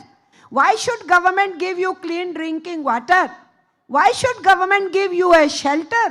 Government has no role. If you have money, go and buy any luxury in the world. We will not play any role. This is what they believe in. So on their honest belief and honest politics, from their point of view, they are acting. So we have also to understand, our forefathers told us, let the British go out, we will fight them. They must go out, and we will have our country where every Indian citizen should be taken care of, where all children should go to school. Every sick person must get treatment. Every homeless must have a shelter on his or her head. And let there be work for hand. Let there be dignity of labor. Let there be proper wages. Let the social security exist, and let the future pension be given. This is our forefathers told us. And among those forefathers and the trade unionists, Dr. S.C. Krishna's name also appears among them. So if we are observing his birth centenary, then what is our responsibility? To look at this whole situation and to understand present day's challenges and to prepare ourselves to confront it and face it in the name of Dr. S.C. Krishnan. தொடர்களே, நமக்கு மோடியினுடைய ஆட்சியுடைய கொள்கைகள் நமக்கு ஆச்சரியம் அளிக்கவில்லை. ஏனென்றால் அவர்கள் உங்களுடைய சம்மேளனம் உருவாக்கப்பட்ட காலத்திலேயே மக்களுக்கு எதெல்லாம் அத்தியாவசியமான தேவைகளோ அவையெல்லாம் அரசாங்கத்தின் கைகளில் வைத்திருப்பது தவறு என்று பேசினார்கள். அப்போது அவர்களுக்கு பிஜேபி என்று பெயர் இல்லை, அப்போது அவர்களுக்கு ஜனசங் என்று அப்போது பெயர். அப்போதே அதைத்தான் பேசினார்கள். இயற்கை வளங்களை, அதனுடைய உற்பத்தி ஸ்தலங்களை ஏன் அரசாங்கம் வைத்திருக்க வேண்டும்? அரசாங்கத்தினுடைய வேலை ஆட்சி நடத்துவது தானே தவிர உற்பத்தி செய்வது, சேவை செய்வது அல்லவே என்பதைத்தான் அவர்கள் பேசினார்கள். அவர்கள்தான் பேசுவார்கள். ஏனென்றால் இந்தியாவுடைய விடுதலைக்காக ஒரு துரும்பையும் அசைக்காத ஒரு இயக்கம் இந்தியாவில் இருக்கிறது என்று சொன்னால் அது ஆர்எஸ்எஸும் இப்போது இருக்கக்கூடிய பிஜேபியும் தான். 1920 நாம் பிறந்தோம். 1920. 1921 உங்கள் பலருக்கு புதிய செய்தியாக கூட இருக்கலாம். 1921 அது வரைக்கும் காங்கிரஸ் கட்சி கூட அதை கேட்கவில்லை. 1921 ஏஐடியூசியுடைய 2வது மாநாட்டின் போதுதான் இந்தியாவுக்கு டொமினியன் அந்தஸ்தல்ல, இந்தியாவுக்கு பரிபூர்ண விடுதலை வேண்டும் என்பதை இயற்றியது ஏஐடியூசி அமைப்பு தான். தொழிலாளர்கள் விவசாய சுதந்திரத்துக்காக போராடினார்கள், விவசாயிகள் போராடினார்கள். சுதந்திரத்தை வாங்க வேண்டும் என்பதற்காக பகத்சிங் போன்ற நூற்றுக்கணக்கான இளைஞர்கள் சாவதற்கு தயாராக இருந்தார்கள், செத்தார்கள். ஆக செத்து தான் நாம் இந்த சுதந்திரத்தை நோக்கி முன்னேறினோம். 1925 தான் ஏஐடிசி தொடங்கி 5 ஆண்டுகள் கழித்து ஆர்எஸ்எஸ் பிறக்கிறது. அது பிறக்கும் போதே சொன்னது, எதற்காக நீங்கள் பிரிட்டிஷ்காரர்களை எதிர்த்து சண்டை போட்டுக் கொண்டிருக்கிறீர்கள், எதற்காக சாவதற்கும் துணிவாக இருக்கிறீர்கள், நிஜமாகவே உங்களுடைய எதிரிகள் யார், இந்தியாவினுடைய எதிரிகள் யார்? இந்தியாவுக்கு எதிரிகள் 3 பேர் இருக்கிறார்கள். இந்தியாவுடைய எதிரிகள் முஸ்லிம்கள், இந்தியாவுடைய எதிரிகள் கிறிஸ்தவர்கள், இந்தியாவுடைய எதிரிகள் செங்கொடிக்காரர்கள். 1920 செங்கொடி என்று சொன்னால் அது தொழிற்சங்கம் தான். ஏனென்றால் இந்திய கம்யூனிஸ்ட் கட்சியே 1925 தான் தொடங்கப்படுகிறது. அதற்கு முன்பு தொழிற்சங்கங்கள் தான் சிவப்பு கொடியை வைத்திருந்தன. ஆக தொழிற்சங்கங்கள், தொழிலாளர் அமைப்புகள், தொழிலாளர்களுக்கான அரசியல், கம்யூனிஸ்டுகள், கிறிஸ்தவர்கள், முஸ்லிம்கள், ஆக இந்த 3 பேர் தான்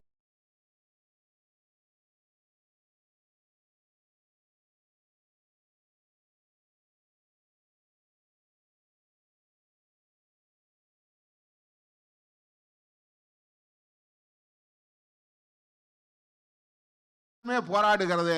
ஆனால் நம்முடைய பிரதமர் இஸ்ரேலிடம் போய் நீங்கள் கொள்வதற்கு இந்திய ஆதரவளிக்கிறது என்று சொல்கிறாரு. அப்படி சொல்ல முடியும் என்று சொன்னால், ஏனென்றால் அதுதான் அவர்களுடைய சிந்தனை. அதுதான் அங்கு செத்து கொண்டிருப்பவன் பாலஸ்தீனன் அல்ல, அவன் ஒரு முஸ்லீம் என்றால் சாகட்டும், எந்த நாட்டில் இருந்தாலும் சாகட்டும், அவனுக்கு கொல்பவனுக்கு நான் ஆதரவு கொடுப்பேன் என்ற புத்தி எங்கிருந்து வந்தது? 1920 அவர்கள் பேசியதிலிருந்து வந்தது. ஆக தோழர்களே, இன்றைக்கு மக்கள் கையில் அத்தியாவசியமானது எதுவும் இருக்கக்கூடாது. அவர்கள் சொல்கிறார்கள், மின்சாரமா இந்தியாவுக்கு மக்களுக்கு அத்தியாவசியமான தேவை, அரிசியா கோதுமையா அத்தியாவசிய தேவை, படிப்பு அத்தியாவசியமான தேவை, உடல்நலம் மருத்துவமனை அத்தியாவசியமான தேவை. இவை அனைத்தும் போன தலைமுறை வரை அரசாங்கத்துடைய கைகளிலே இருந்து நமக்கு தரப்பட்டு கொண்டிருந்தன.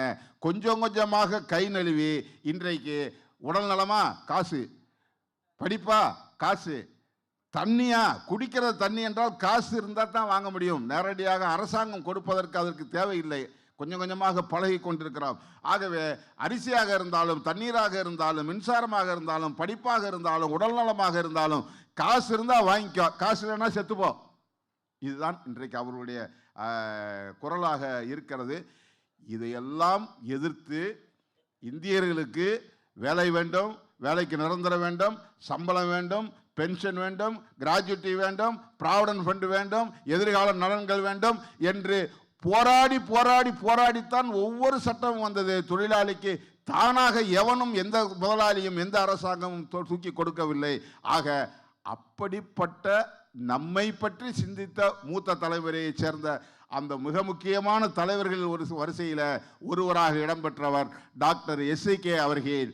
அவருடைய நூற்றாண்டை நாம் கொண்டாடுகிறோம் என்று சொன்னால் அவர் படத்தை திறந்து வைப்பது மட்டுமல்ல, அவருடைய வாழ்க்கையிலிருந்து பாடம் கற்றுக்கொள்ள வேண்டும்.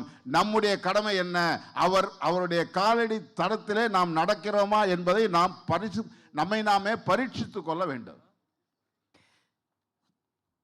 You heard that all the rights which we have today, we fought for it. And you already know that all those people who joined from 1st January 2004, they are not covered under old pension scheme. They are in new pension scheme. And the ITUC had tried to tell, don't accept this pension scheme. Old pension scheme is better. At that time, many youngsters did not realize. But now this movement is going on all over India, that we should have old pension scheme and not the new pension scheme. Young people are also on the streets now. But do you know that even for old pension scheme, it was not given to us on a platter. Our government employees had fought for it. I remember I was a school student at that time. And one day I get up and I see in the newspaper a march of government employees taking place in front of Parliament, only in undergarment. No pants, pajama or lungi and nothing on the body except undergarment. And they called it Kacha March. I told my father, I want to meet these leaders. Who are they? What are they doing? Why with naked body they are marching in front of Parliament? So my father knew many of them. He himself was a freedom fighter. he took me to those leaders. And those leaders told me that we are demanding some kind of mechanism of negotiation with government. They don't listen to us. And we are demanding pension when we grow old, when we become retired. What will happen to our life? They are not listening. So we are fighting. And why we wanted to tell the government, look, the day we will be retired, nothing will be in our hands. This is how our body will look like. No clothes on our body. So we want to bring to the focus. And that's why this Kacha March. They explained to me. And this was true. And what was the time? 68, 69. You see, Pandit Nehru, from Pandit Nehru, our people were demanding. But first Prime Minister could not decide about it. By the time he was no more, the agitation grew very fast. Many of these stalwarts from your Tamil Nadu were there in that great movement of government employees. And ultimately, after that agitation in 70s, we got this old pension scheme. So none of our right came just like this because governments wanted to give us. All our rights we had to fight and win. Remember it. That's why if we will not be alert, if we will not be fighting, our given rights will be taken away from us. What to talk of future rights which we have to have. And that's why my friends have pointed out, comrades told you, I'm not going into that detail that Comrade Mohan Sharma told in great detail about every public sector why it is under threat. But along with that, along with attack on our national resources and national assets, the government is wanting Indian society to be divided, polarized, full with hatred, communal thinking, divide between north and south, divide on the basis of language, on the basis of caste, on the basis of our faith and belief, religion. Centuries old India has existed with so many diversities and pluralism. We have lived in harmony and love. But Mr. Modi doesn't want India to remain united. He keeps telling, and his Home Minister also, to our trade union leaders and to the left leaders, oh, you are tukde gang, means you want to break the nation. What is the truth? Mr. Modi, the way your government is moving ahead, you are actually threatening India to be divided into several parts. The way you are attacking the faith of people, the languages of people, and attacking federalism. What is your man who is a governor here? How he is behaving? All the governors all over India, wherever there is non-BJP government, those governors are behaving as BJP party men. So federalism is under attack, faith is under attack, languages are under attack. So they want to polarize our society. Our national assets under threat, then our national values of living together under threat. That's why Mohan Sharma ji was saying, what you should do in 2024. This is how this slogan reaches there.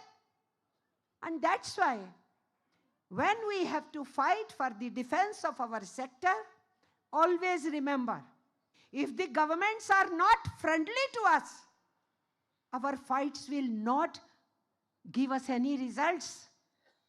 The governments have to at least respect democracy, respect the trade unions, not to crush the trade union. Test of democracy is if the trade unions are allowed.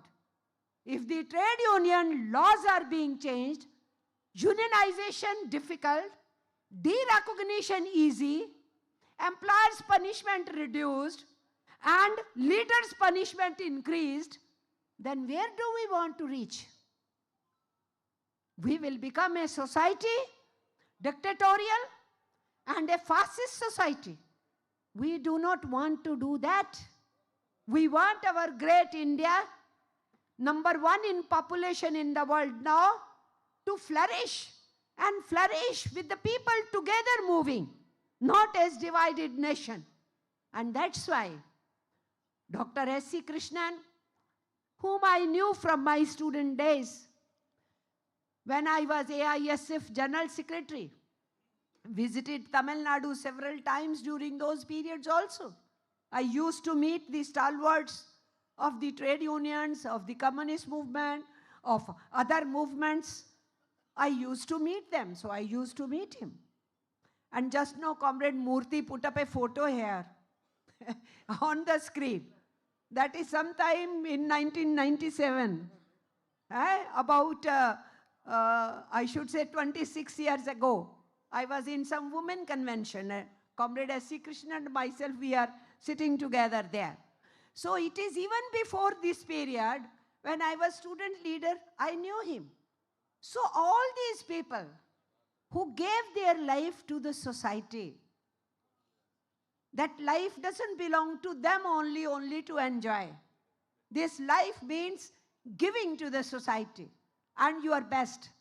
And he did it. And they inspired the younger generation. That is why, recognize today's danger. Remember S.C. Krishnan. Prepare yourself for the big fights.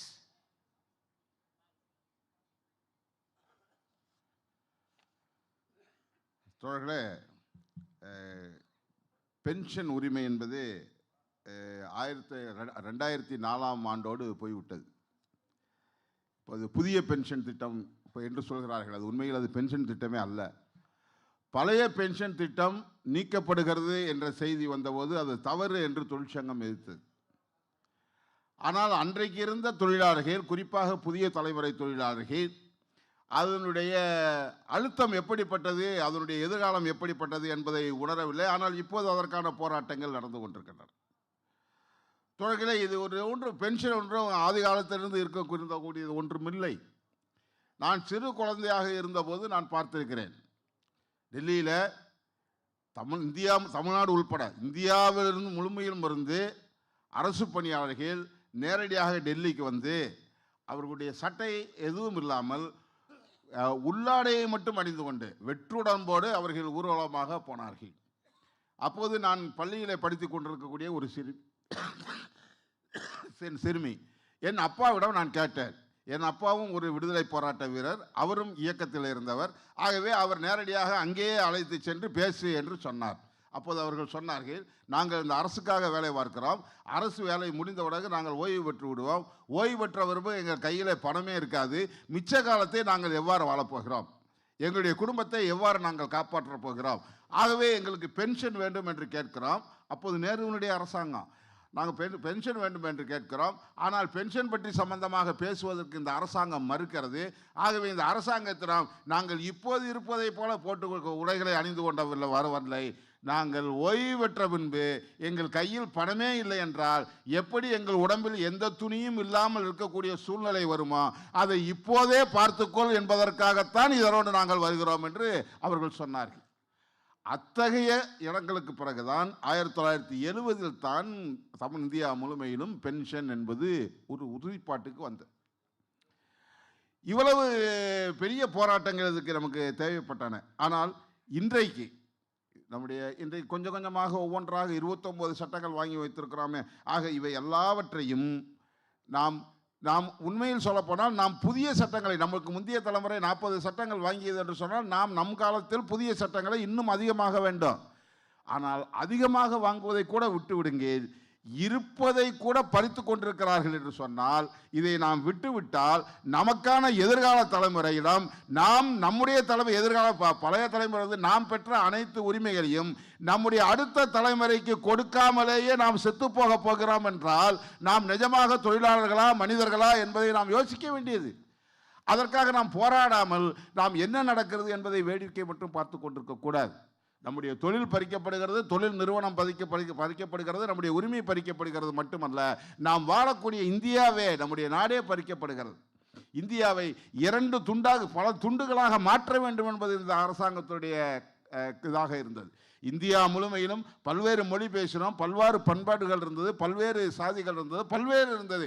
ஆனால் இந்தியாவுடைய விடுதலை போராட்டத்தில் இவையெல்லாம் பின்னுக்கு போய்விட்டன. இந்தியாவின் விடுதலை மட்டும்தான் எங்களுடைய நோக்கம் என்று இந்தியாவே சேர்ந்து போராடியது. அதனால் தான் இந்தியா என்று ஒரு தேசமாக நம்மளால் உட்படுத்த முடிந்தது. ஆனால் இன்றைக்கு எவ்வாறெல்லாம் பிரிக்கிறார்கள்? நார்த் சவுத் என்று, வட இந்தியா தென்னிந்தியா என்று பிரிக்கிறார்கள், மொழிகளாக பிரிக்கிறார்கள், மாநிலங்களாக பிரிக்கிறார்கள், பண்பாடு ரீதியாக பிரிக்கிறார்கள், சாதியாக பிரிக்கிறார்கள், மதமாக பிரிக்கிறார்கள். எல்லா வகையிலும் ஏதாவது ஒரு வகையில் பிளவுபடுத்தி இந்தியாவை துண்டு துண்டாக மாற்றிவிட வேண்டும் என்று நினைக்கிறார்கள். நாம் சேர்ந்துதான் வாழ்ந்தோம், சேர்ந்துதான் வாழ்ந்து கொண்டிருக்கிறோம். ஆனால் இப்போது அதற்கு அவர்கள் கொடுக்கக்கூடிய அர்த்தம் வேறு. இதையெல்லாம் நான் சுட்டி காட்டினா நீங்கள் எல்லாம் துக்குடே கேங், துண்டு பசங்க அப்படின்னு சொல்றாங்க. உண்மையில் நாம் துண்டு போடவில்லை, நாம் இணைக்கிறோம். ஆனால் துண்டு போடக்கூடிய வேலையை அவர்கள் செய்கிறார்கள். உங்களுக்கு தெரியாதா? தமிழ்நாட்டில் R.N. ரவி கவர்னராக இருந்து கொண்டு செய்யக்கூடிய வேலைகள் என்னவென்று தெரியாதா? எங்கெல்லாம் பிஜேபி ஆளுங்கட்சியாக எந்தெந்த மாநிலத்திலெல்லாம் இல்லையோ அங்கெல்லாம் பிஜேபியுடைய ஆட்சி கவர்னர்கள் மூலமாக நடத்துவதற்கான ஏற்பாடுகள் செய்து கொண்டிருக்கின்றன.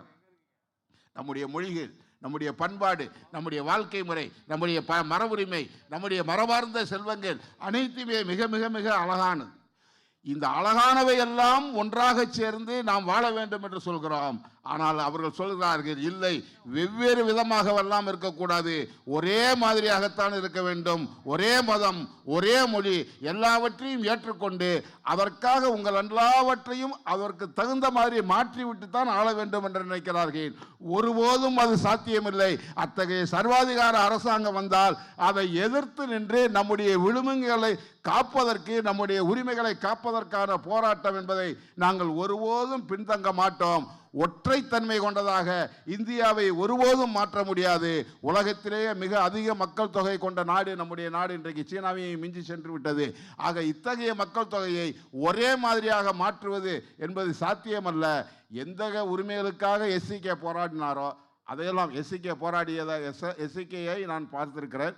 நான் அகில இந்திய மாணவர் பெருமன்றத்தினுடைய பொதுச் செயலாளராக இருந்தபோது சென்னைக்கு, தமிழ்நாட்டுக்கு பல முறை வந்திருக்கிறேன். அப்போது இங்கே இருக்கக்கூடிய தலைவர்களெல்லாம் பார்க்கும்போது டாக்டர் S.C.K அவர்களையும் சந்தித்திருக்கிறேன். இப்போது தான் நம்முடைய தோழர் மூர்த்தி அவர்கள் இங்கே தோழர் S.C.K நான் மிக சின்ன வயதில் அமர்ந்திருக்கக்கூடிய ஒரு படம் ஒன்றை, ஏதோ ஒரு கூட்டத்தில் அமர்ந்திருக்க படம் ஒன்றை காண்பித்தார்கள். ஆக நீண்ட காலமாக அவர்களை நான் அறிவேன். ஆகவே வாழ்க்கை உயர வேண்டும் என்பதற்காக அவர்கள் போராடினார்கள். வாழ்க்கைக்கு, நம்முடைய வாழ்க்கைக்கு உயிரை தந்தார்கள். நமக்கு வாழ்க்கை வர வேண்டும் என்பதற்காக அவர்கள் உயிரையே தரக்கூட தயாராக இருந்தார்கள். அந்த பெருமை மிக்க அந்த தலைமுறையின் பிதிரார்ஜிதமாக அதனுடைய அடுத்த தலைமுறையாக நாம் வளர்ந்து வருகிறோம். அவர்கள் எந்த உரிமைகளை உயர்த்தி பிடித்தார்களோ, எந்த உரிமைகளுக்காக எதையும் செய்ய துணிந்தார்களோ, அதை நாமும் சேர்ந்து செய்வதுதான் நிஜமாக அவர்கள் நம்முடைய தலைவர் என்று சொல்வதற்கு நமக்கு அருகதை வேண்டும் என்று சொன்னால் அந்த வழியிலே நடக்க வேண்டும். அதை நீங்கள் செய்வீர்கள் என்ற நம்பிக்கை எனக்கு உண்டு. And you know what Mr. Modi has said and Amit Shah have said, that we will not allow old pension scheme to remain. In Rajasthan, after winning election, the chief minister who had brought old pension scheme, scrapped new pension scheme, the BJP government has reversed the decision already. I'm just giving you example. We are not talking in air. We are telling you what is happening in the reality. And from all the way from Delhi, he came to Tirupur a few months ago, called all the labor secretaries and labor ministers. In absence of trade unions, he called it as a labor conference. And there he said, my labor laws, labor codes are very good. Your Kisan bills were also very good according to you. But Kisans did not accept. And for 13 months they sat on the borders of Delhi. and they told Mr. Modi, you will have to lick the ground. You have to take it back. And he said, I will not take it back. But such an environment was created. Trade unions stood with farmers. Every of their call we supported all over India. Once the political environment got created, elections came in UP, and Modi understood that he will lose the election. So, these farmers must go back to their homes. And a fellow who did not ask his agriculture minister to bring 3 laws, did not ask his agriculture minister and withdrew those 3 laws and sent the farmers home so that he can win UP election. Otherwise, they sitting on border, from border marching to UP every day, a few of them will create an environment that BJP will lose election in UP. They understand only vote politics. Just see what has happened just now. Our young wrestlers, young girls who brought medals for our country. And 5-time MP of BJP, Brij Bhushan, head of Wrestlers Federation of India, he was sexually harassing some of our wrestlers, young girls. Nobody was listening. They had to fight on Jantar Mantar. In front of Parliament, they had to fight. And they put up that battle courageously. We all stood with them. From your state, we got all solidarity messages, which we handed over from unions to those wrestlers personally. To Fogart, to Sakshi Malik, to Bajrang Punia. We said, yes, the trade unions are with you. And the day so-called new parliament was being inaugurated, how our youngsters were thrashed there, beaten up there, caught from hairs. Humiliation was done to those who brought laurels for my country. And what happened? They were promised by the Home Minister, nobody from Brij Bhushan's family or his friends will be into elections of Wrestlers Federation of India. But his own henchman won the election. And after winning the election, they are saying we are all powerful. What did Sakshi Malik do? The wrestlers called the press conference. In the end of the Sakshi Malik, in the end of the conference, with crying, with tears in her eyes, she picks up her shoes and puts on the table. Whole India saw it. When we stop playing cricket, we put our bat down and say, now we have taken leave. When we stop our badminton, then we say, now the racket is down. But when we stop wrestling, our wrestling shoes in the ring are most important. She picks up shoes and puts on the table, I retire from wrestling. Very next day, Bajrang Punia takes his Padan Bhushan and goes to PM's office. Police stops, he puts it there. So many years of hard work, getting National Award Padma Bhushan, and that boy goes and puts it there. When whole nation started shaming the government, and internationally it became a news, Mr. Modi is worried only about vote politics.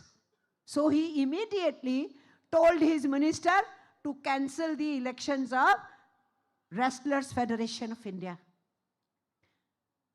They are cowards. They are not brave. They are cowards. They are not confident. They know what they are doing to the nation is wrong. They know that the people down below are angry. But they have controlled the media. And that media speaks only for them. All his corporate friends are controlling the whole media. So what is our media? We the people. Our messages to our comrades, Our unions, our presence down below, at the institution level, factory level, in the field level, in our bastis. So our media is this. That's why it is important. Remember that our leaders had to go on foot, go to the people, mobilize them and organize them. And for that, we should have rights of organizing, and those rights are being snatched from us.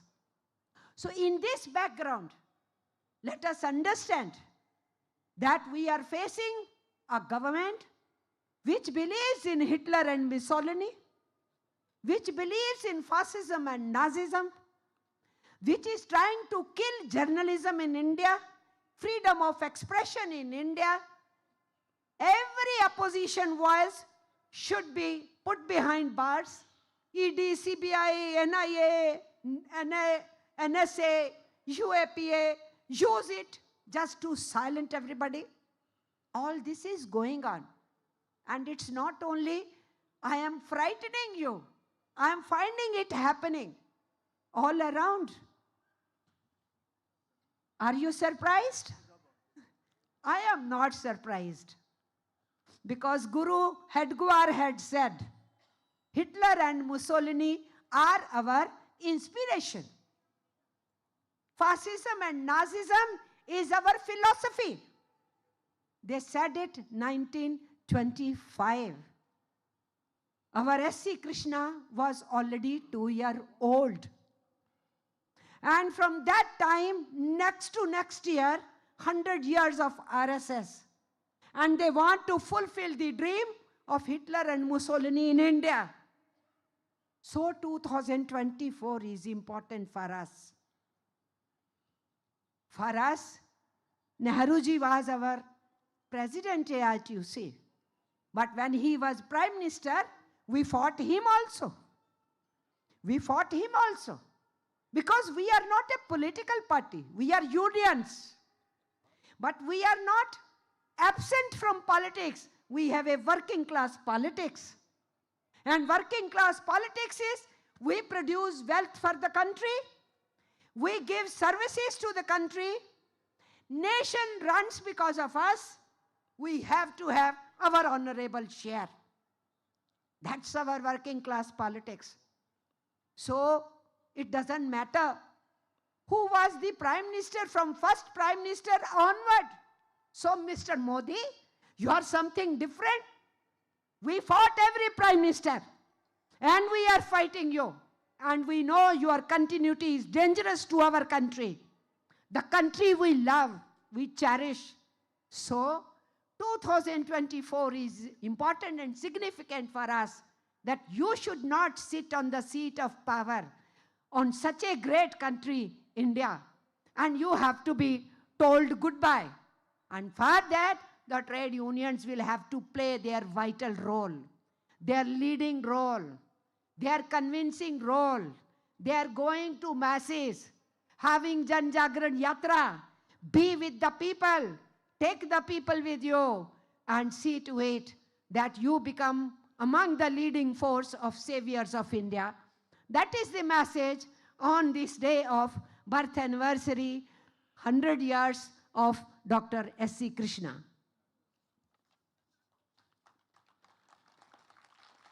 Modi அவர்களும் அமித்ஷா அவர்களும் சொல்கிறார்கள், மாநிலத்தில் ஆட்சிக்கு வந்தபோது அந்த மாநிலத்துக்குள் புதிய pension திட்டத்தை மாற்றிவிட்டு பழைய பென்ஷன் திட்டத்தை கொண்டு வந்தார்கள். இப்போது அங்கே அவர்கள் தோற்று போனார்கள். இப்போது புதிய அரசாங்கம் வந்திருக்கிறது.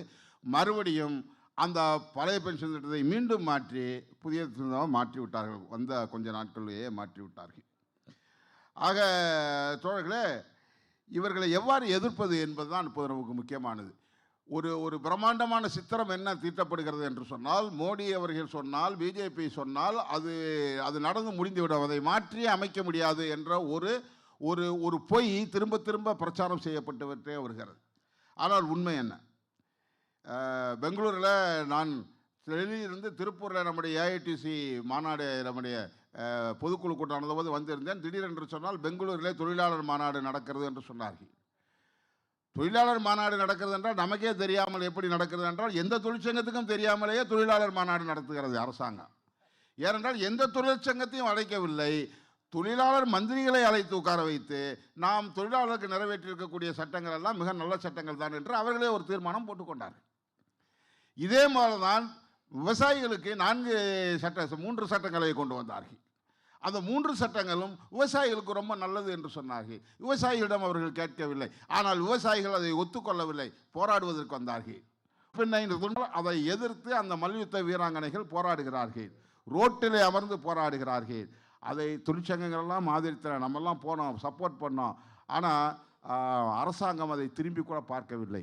மாறாக டெல்லியில் புதிய நாடாளுமன்ற கட்டடம் திறக்கப்படுகிறது. அன்றைக்கும் டெல்லிக்கு எதிர ஜந்தர் மந்திரில் அவர்கள் அமர்ந்திருக்கிறார்கள். அவர்கள் அமர்ந்திருப்பது அசிங்கமாக இருக்கிறது என்று சொல்லி நடு ரோட்டில் அந்த இளம் வீராங்கனைகளை, மல்யுத்த வீராங்கனைகளை போலீஸை வைத்து அடித்து இழுத்து சென்ற காட்சியை இந்த தேசம் பார்த்தது. அதற்கப்புறம் ஒரு வழியாக ஒரு உடன்பாட்டுக்கு வந்தார்கள். நாங்கள் வெகு சீக்கிரத்தில் அந்த மல்யுத்த வீரர்கள் சங்கத்துக்கான தேர்தலை நடத்துகிறோம் என்று சொன்னார்கள். தேர்தலை நடத்தி எந்த பிரிஜ்பூஷன் இத்தகைய இழிவான காரியங்களை செய்தானோ அவனுக்கு அடியாளாக அல்லக்கையாக இருக்கக்கூடிய ஒருவனை மீண்டும் தலைவராக தேர்ந்தெடுத்தார்கள்.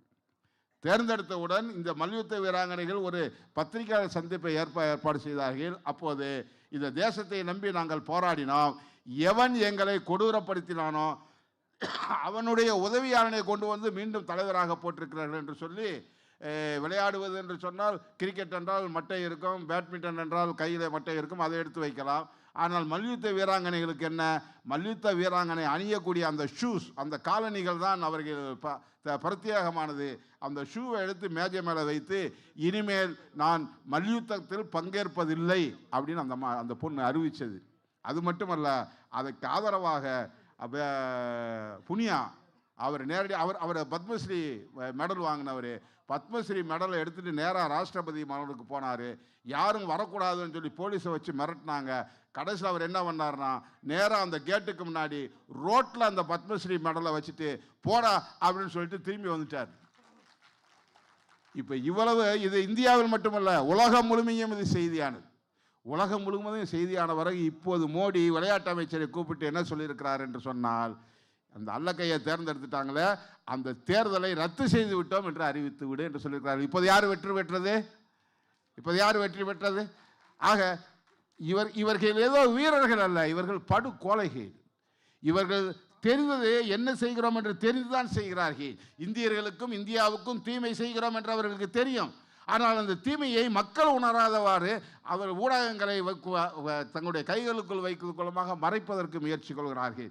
ஆக இப்படி மறைப்பதனால் மட்டுமே அவர்கள் வந்துவிட முடியாது. அவர்களை வெற்றி பெறுவதற்கு நம்மிடம் ஏராளமான மக்கள் இருக்கிறார்கள். அந்த மக்களிடம் நான் போக வேண்டும், அந்த மக்களை நாம் திரட்ட வேண்டும், அவர்களிடம் இன்னது நடக்கிறது என்பதை சொல்ல வேண்டும். இந்த மாதிரியான சூழல் இருக்கிறது, இந்த நாடு இப்படி போய்கொண்டிருக்கிறது, நாளைக்கு நம்முடைய குழந்தைகளுடைய கதி என்னாக போகிறது, வா போராட்ட களத்துக்கு என்று நாம் அழைக்க வேண்டும். ஆக இந்த அரசாங்கம் ஹிட்லரை போற்றுகிறது, முசோலினியை போற்றுகிறது, நாசிசத்தையும் பாசிசத்தையும் என்னுடைய கொள்கை என்று வர்ணிக்கிறது. ஏனென்றால் 1925 ஹெட்கேவார், இந்த RSSனுடைய தலைவரான ஹெட்கேவார், மோடிகளுடைய மூதாதையர், நமக்கு நாசிசமும் பாசிசம் தான் நம்முடைய கொள்கைகள் என்று சொன்னார்கள். 1925 நினைவில் வைத்துக் கொள்ளுங்கள். அப்போது டாக்டர் S.C.K அவர்களுக்கு வெறும் 2 வயது. இப்போது 100 ஆண்டு வந்து விட்டது. 2024 நம்முடைய நாட்டுக்கு மிக மிக முக்கியமான ஆண்டு. நேரு நம்முடைய AITC தலைவராக இருந்தார். இந்தியாவின் சுதந்திர போராட்டத்தினுடைய தலை சிறந்த வீரர்களில் ஒருவராக இருந்தார். ஆனால் நேரு பிரதமராக வந்தபோது எங்களுக்கு இதெல்லாம் உடன்பாடு இல்லை என்று நேரு அரசாங்கத்தை எதிர்த்து போராடி இருக்கிறோம். நேருவையே எதிர்த்து போராடும் போது இந்த மோடியை எதிர்த்து போராடுவதுன்னு அவ்வளவு சிரமமான விஷயமா? அப்போ இந்த மோடியை எதிர்த்து போராடி ஆக வேண்டும் என்ற நிலைமை இருக்கிறது. 2024 முக்கியம் தோழர்களே, இந்த அரியாசனத்திலிருந்து இவர்கள் அகற்றப்பட்டாக வேண்டும். இந்தியா காப்பாற்றப்பட வேண்டும். போய் வாருங்கள் என்று நாம் சொல்ல வேண்டும். இதற்கு தொழிற்சங்கங்கள் ஒரு மிகப்பெரிய பங்கு ஆற்ற வேண்டும். இதற்கான தொழிலாளர்கள் தங்களை ஈடுபடுத்திக் கொள்ள வேண்டும். யாரெல்லாம் இந்த தொழிற்சங்க இயக்கத்தை, தொழிலாளர் வர்க்கத்தை நேசிக்கிறோமோ நாமெல்லாம் அந்த தெருவிலே போய் நின்று மக்களை திரட்டுவதற்கு, பயண யாத்திரைகளாக போவதற்கு, எல்லா வகையிலும் இதை கொண்டு வருவதற்கு. ஏனென்றால் ஊடகங்கள் வாயை மூட்டி தைத்து வைத்திருக்கிறார்கள். நம்முடைய வாய்களை எவனும் தைக்க முடியாது. ஆக நாம் மக்களிடம் எடுத்து செல்வோம். இந்தியாவை விடுதலை செய்வதற்கு நம்முடைய முன்னோர்கள் தங்கள் உயிரை தத்தம் செய்தார்கள். இப்போது நாம் இந்த இந்தியாவை காப்பதற்காக உயிரை கூட தத்தம் செய்ய வேண்டாம், நம்முடைய உழைப்பை தத்தம் செய்வோம் என்பதுதான் டாக்டர் S.C.K அவர்களுடைய இந்த நூற்றாண்டு நாளில் நாம் எடுத்துக்கொள்ள வேண்டிய சபதம் என்பதை உங்களுடைய கவனத்துக்கு கொண்டு வருகிறேன். Comrades, in the end, I want to say that coming days there will be lots of agitations by trade union, by Kisan Morcha. In this whole coming month, January, February, by middle of February, we will go for All India General Strike also. Sectoral agitations are happening. Defense workers took a ballot for strike. Almost more than 95% employees have said on strike. They have also majority got, and they said 4th March they want to go on strike. Our banks are going on strike on 19th and 20th. Our Gramin Dak Sevaks went on strike, and several thousands of them have been dismissed. Our Asha workers, Anganwadi workers, they are on warpath. In Bihar, 18,000 of them were dismissed, but those young ladies are not afraid. They are putting up battle. In Maharashtra, these women workers are on streets and fighting. In your neighborhood in Andhra Pradesh, from 12th December onward, these Anganwadi workers are on agitation. So there are agitations going on. But concerted effort together with campaign exposing Modi government, we have to move towards for an all India strike and give the facts to people. India is not only being divided communally, India is also getting very sharply divided on the question of equality, inequality. So inequality is extreme. Top 1% population controls 40% of the wealth, and the lowest 50% population means 70 crore Indians are having only 3% wealth in their hands. Top people, their tax is reduced, and common man is paying tax. So 10% top people pay only 3% GST, and the lowest 70 crore population is paying 65% GST. So we are paying tax. And when we say no contractualization, give us proper wage, give us pension, all those things, they say, why should we pay you from taxpayers' money? Mr. Modi, who is paying tax? Not your Adanis and Ambanis. It's the common man who is paying tax.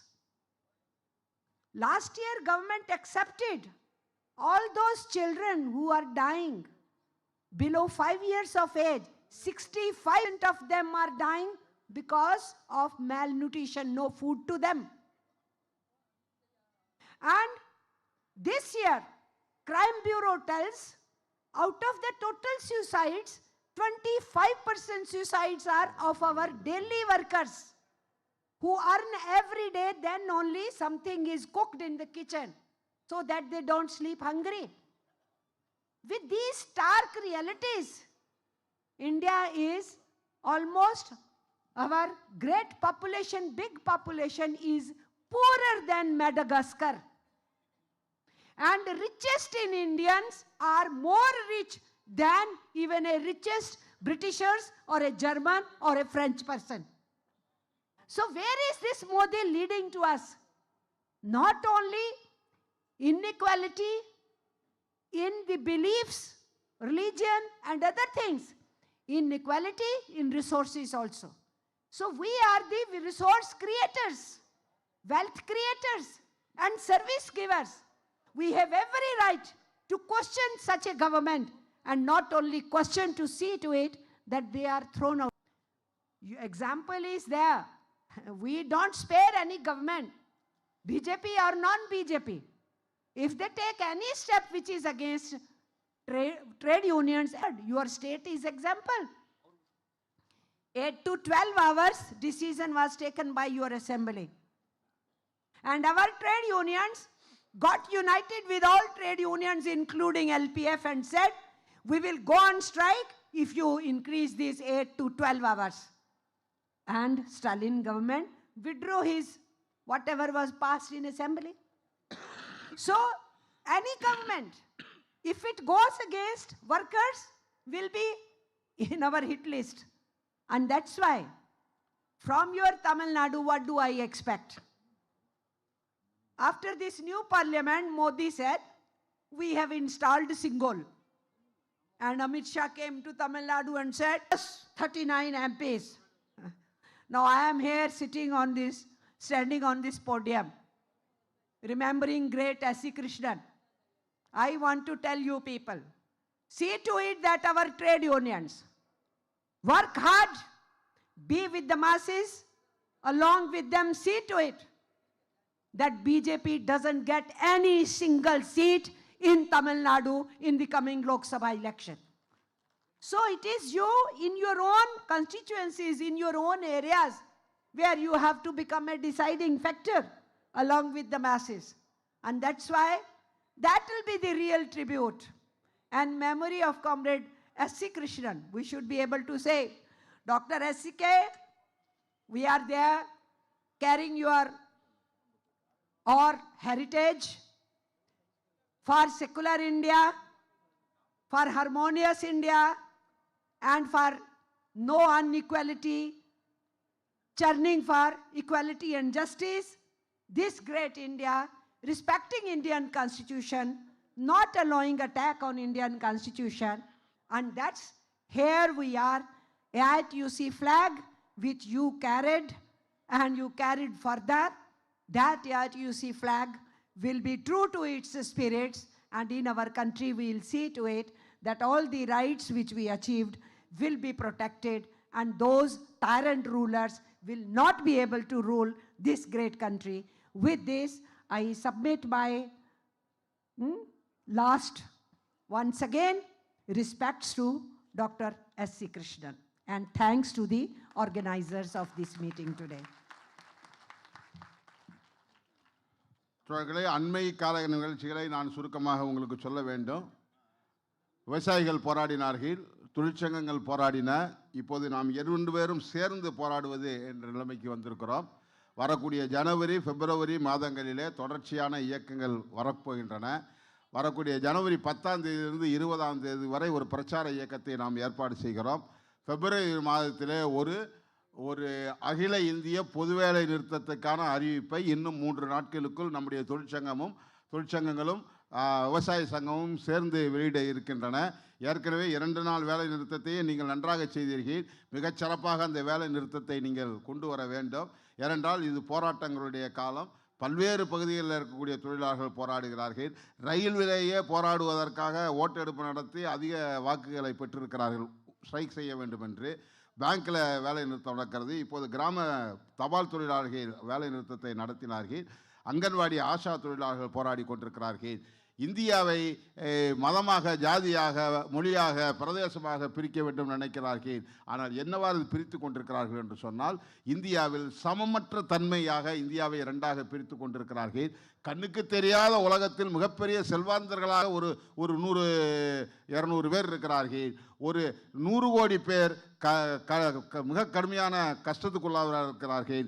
70 கோடி பேர் மிக மிக ஏழ்மையில் இருக்கிறார்கள் என்பதை அவருடைய புள்ளி விவரங்களே கூறுகின்றன. தொடர்களே, இந்த புள்ளி விவரத்தை நினைத்து பாருங்கள். இந்தியாவினுடைய மேலே இருக்கக்கூடிய ஒரு கோடி பேருக்கு 1% 1 கோடி மொத்த சொத்துக்களில் 40% சொந்தமானதாக இருக்கிறது. ஆனால் இந்தியாவுடைய அடிமட்டத்தில் இருக்கக்கூடிய 50% பேருக்கு, அதாவது 70 கோடி பேருக்கு இந்திய சொத்துக்களில் வெறும் 3% தான் சொந்தமாக இருக்கிறது என்று சொன்னால் எப்படி நம்மளுடைய பொழுதெல்லாம் நம்முடைய செல்வத்தை எப்படி கொள்ளையடித்து செல்கிறார்கள் என்பதை நம்மால் தெரிந்து கொள்ள முடிகிறது. எதை கேட்டாலும் மக்கள் வரி பணத்தை அங்கிருந்து நாங்கள் சாதாரணமானவர்களுக்கு எப்படி இறைப்போம் என்று பேசுவார்கள் மந்திரிகள். ஆனால் அதற்கும் புள்ளி உரம் விட்டது. அதானி, அம்பானி உள்ளிட்ட மிகப்பெரிய 1% கோடீஸ்வரர்கள் ஒட்டுமொத்த ஜிஎஸ்டியில் வெறும் 3% தான் செலுத்துகிறார்கள். ஆனால் அடித்தட்டில் இருக்கக்கூடிய நாம் இருக்கிறோமே 70 கோடி பேர், இவர்கள் தான் ஒட்டுமொத்த ஜிஎஸ்டியில் 65% செலுத்துகிறார்கள். அவருடைய செல்வத்தை எடுத்து நமக்கு தரவில்லை, மாறாக நம்முடைய செல்வத்தை எடுத்து அவர்களுக்கு தரக்கூடிய வேலையை செய்து கொண்டிருக்கிறது. ஆகவே இந்த இறந்து போகக்கூடிய குழந்தைகளில் 65% பேருக்கு ஊட்டச்சத்து இல்லாமல் செத்து போகிறது என்று அரசாங்கமே சொல்கிறது. உலகத்தின் பணக்காரர்களை விட மிகப்பெரிய பணக்காரர்கள் இந்தியாவில் இருக்கிறார்கள். உலகத்தின் படு ஏழைகளை விட மிகப்படு ஏழைகள் இந்தியாவில் இருக்கிறார்கள். ஆக இந்தியா இவ்வாறு இரண்டாக பிரிக்கப்பட்டிருக்கிறது. தோழர்களே, போராட வேண்டும். அது என்ன அரசாங்கம் இல்லை, இங்கு 12 மணி நேரம் அரசாங்கம் என்ற தமிழ்நாடு அரசாங்கம் கொண்டு வந்தது. நமக்கு கொஞ்சம் நண்பராக இருக்கக்கூடிய அரசாங்கம் தான். பேசாமலாக இருந்தோம், அவர்கள் அறிவித்த உடனடியாக வேலை நிறுத்தத்தை நாம் அறிவித்தோமா இல்லையா? ஆக அறிவித்ததுக்கு பின்பு தானே அது மாறி வந்தது. ஆக வர வைக்க முடிந்தது. ஆகவே இங்கேயே போராடும் போது அங்கேயே போராட முடியாது என்பதை நாம் பார்க்க வேண்டும். இங்கிருந்து செங்கோல் எடுத்து வந்தார்கள், பார்லிமெண்ட் கட்டடத்தில் சாமியார்களை கொண்டு போய் வைத்தார்கள். அடுத்த நாள் அமித்ஷா இங்கே பேசினார், உங்களுடைய செங்கோலை எடுத்து நாங்கள் நாடாளுமன்றத்தில் வைத்திருக்கிறோம், ஆகவே 39 சீட்டுகளிலும் எங்களை நீங்கள் ஜெயிக்க வைக்க வேண்டும் என்று சொன்னார்கள். இந்த S.C. கிருஷ்ணன் அவருடைய பெயரை தாங்கியிருக்கும் இந்த மேடையில் இருந்து உங்களை நான் கேட்டுக்கொள்கிறேன். 39 சீட்டு அவர்கள் வேண்டும் என்று கேட்டார். 39லும் தோல்வி, ஒரு இடத்தில் கூட நீ வெல்ல முடியவில்லை என்ற பதிலை நாம் தர வேண்டும். S.C. கிருஷ்ணன் சுமந்த கொடியை, S.C. கிருஷ்ணன் இருந்த ஸ்தாபனத்தை, S.C.K. கிருஷ்ணன் நடத்திய அந்த தொழிற்சங்கத்தை நாம் நடத்தி கொண்டிருக்கிறோம். ஆகவே உனக்கு தமிழ்நாட்டில் ஒன்றுமில்லை என்பதை துடைத்து இருக்க வேண்டும். அங்கே உங்கள் ஒவ்வொருவருக்கும் ஒரு தொகுதி இருக்கும். ஒவ்வொரு தொகுதிக்கும் எந்த கட்சி உங்களுக்கு நியமிக்கிறதோ நியமிக்கவில்லை அதல்ல, பிஜேபி ஆள், பிஜேபிக்கு ஆதரவாக இருக்கக்கூடிய ஆள் அங்கே போகக்கூடாது என்பதை உங்களுக்கான கடமையாக நீங்களே வரித்து கொண்டு நீங்கள் செயல்பட வேண்டும். ஏனென்றால் நாம் S.C.K. புத்திரர்கள், இந்த மாபெரும் இயக்கத்துடைய புத்திரர்கள், அவர் ஏந்திய பொடியை நாம் கையில் வைத்திருப்பவர்கள், அவருடைய பெயரை உச்சரிப்பவர்கள், அந்த பாரம்பரியத்தை தொடங்குபவர்கள். ஆகவே நாம் சொல்வோம், தோழர் S.C.K. அவர்களே, உங்களுடைய கொடியை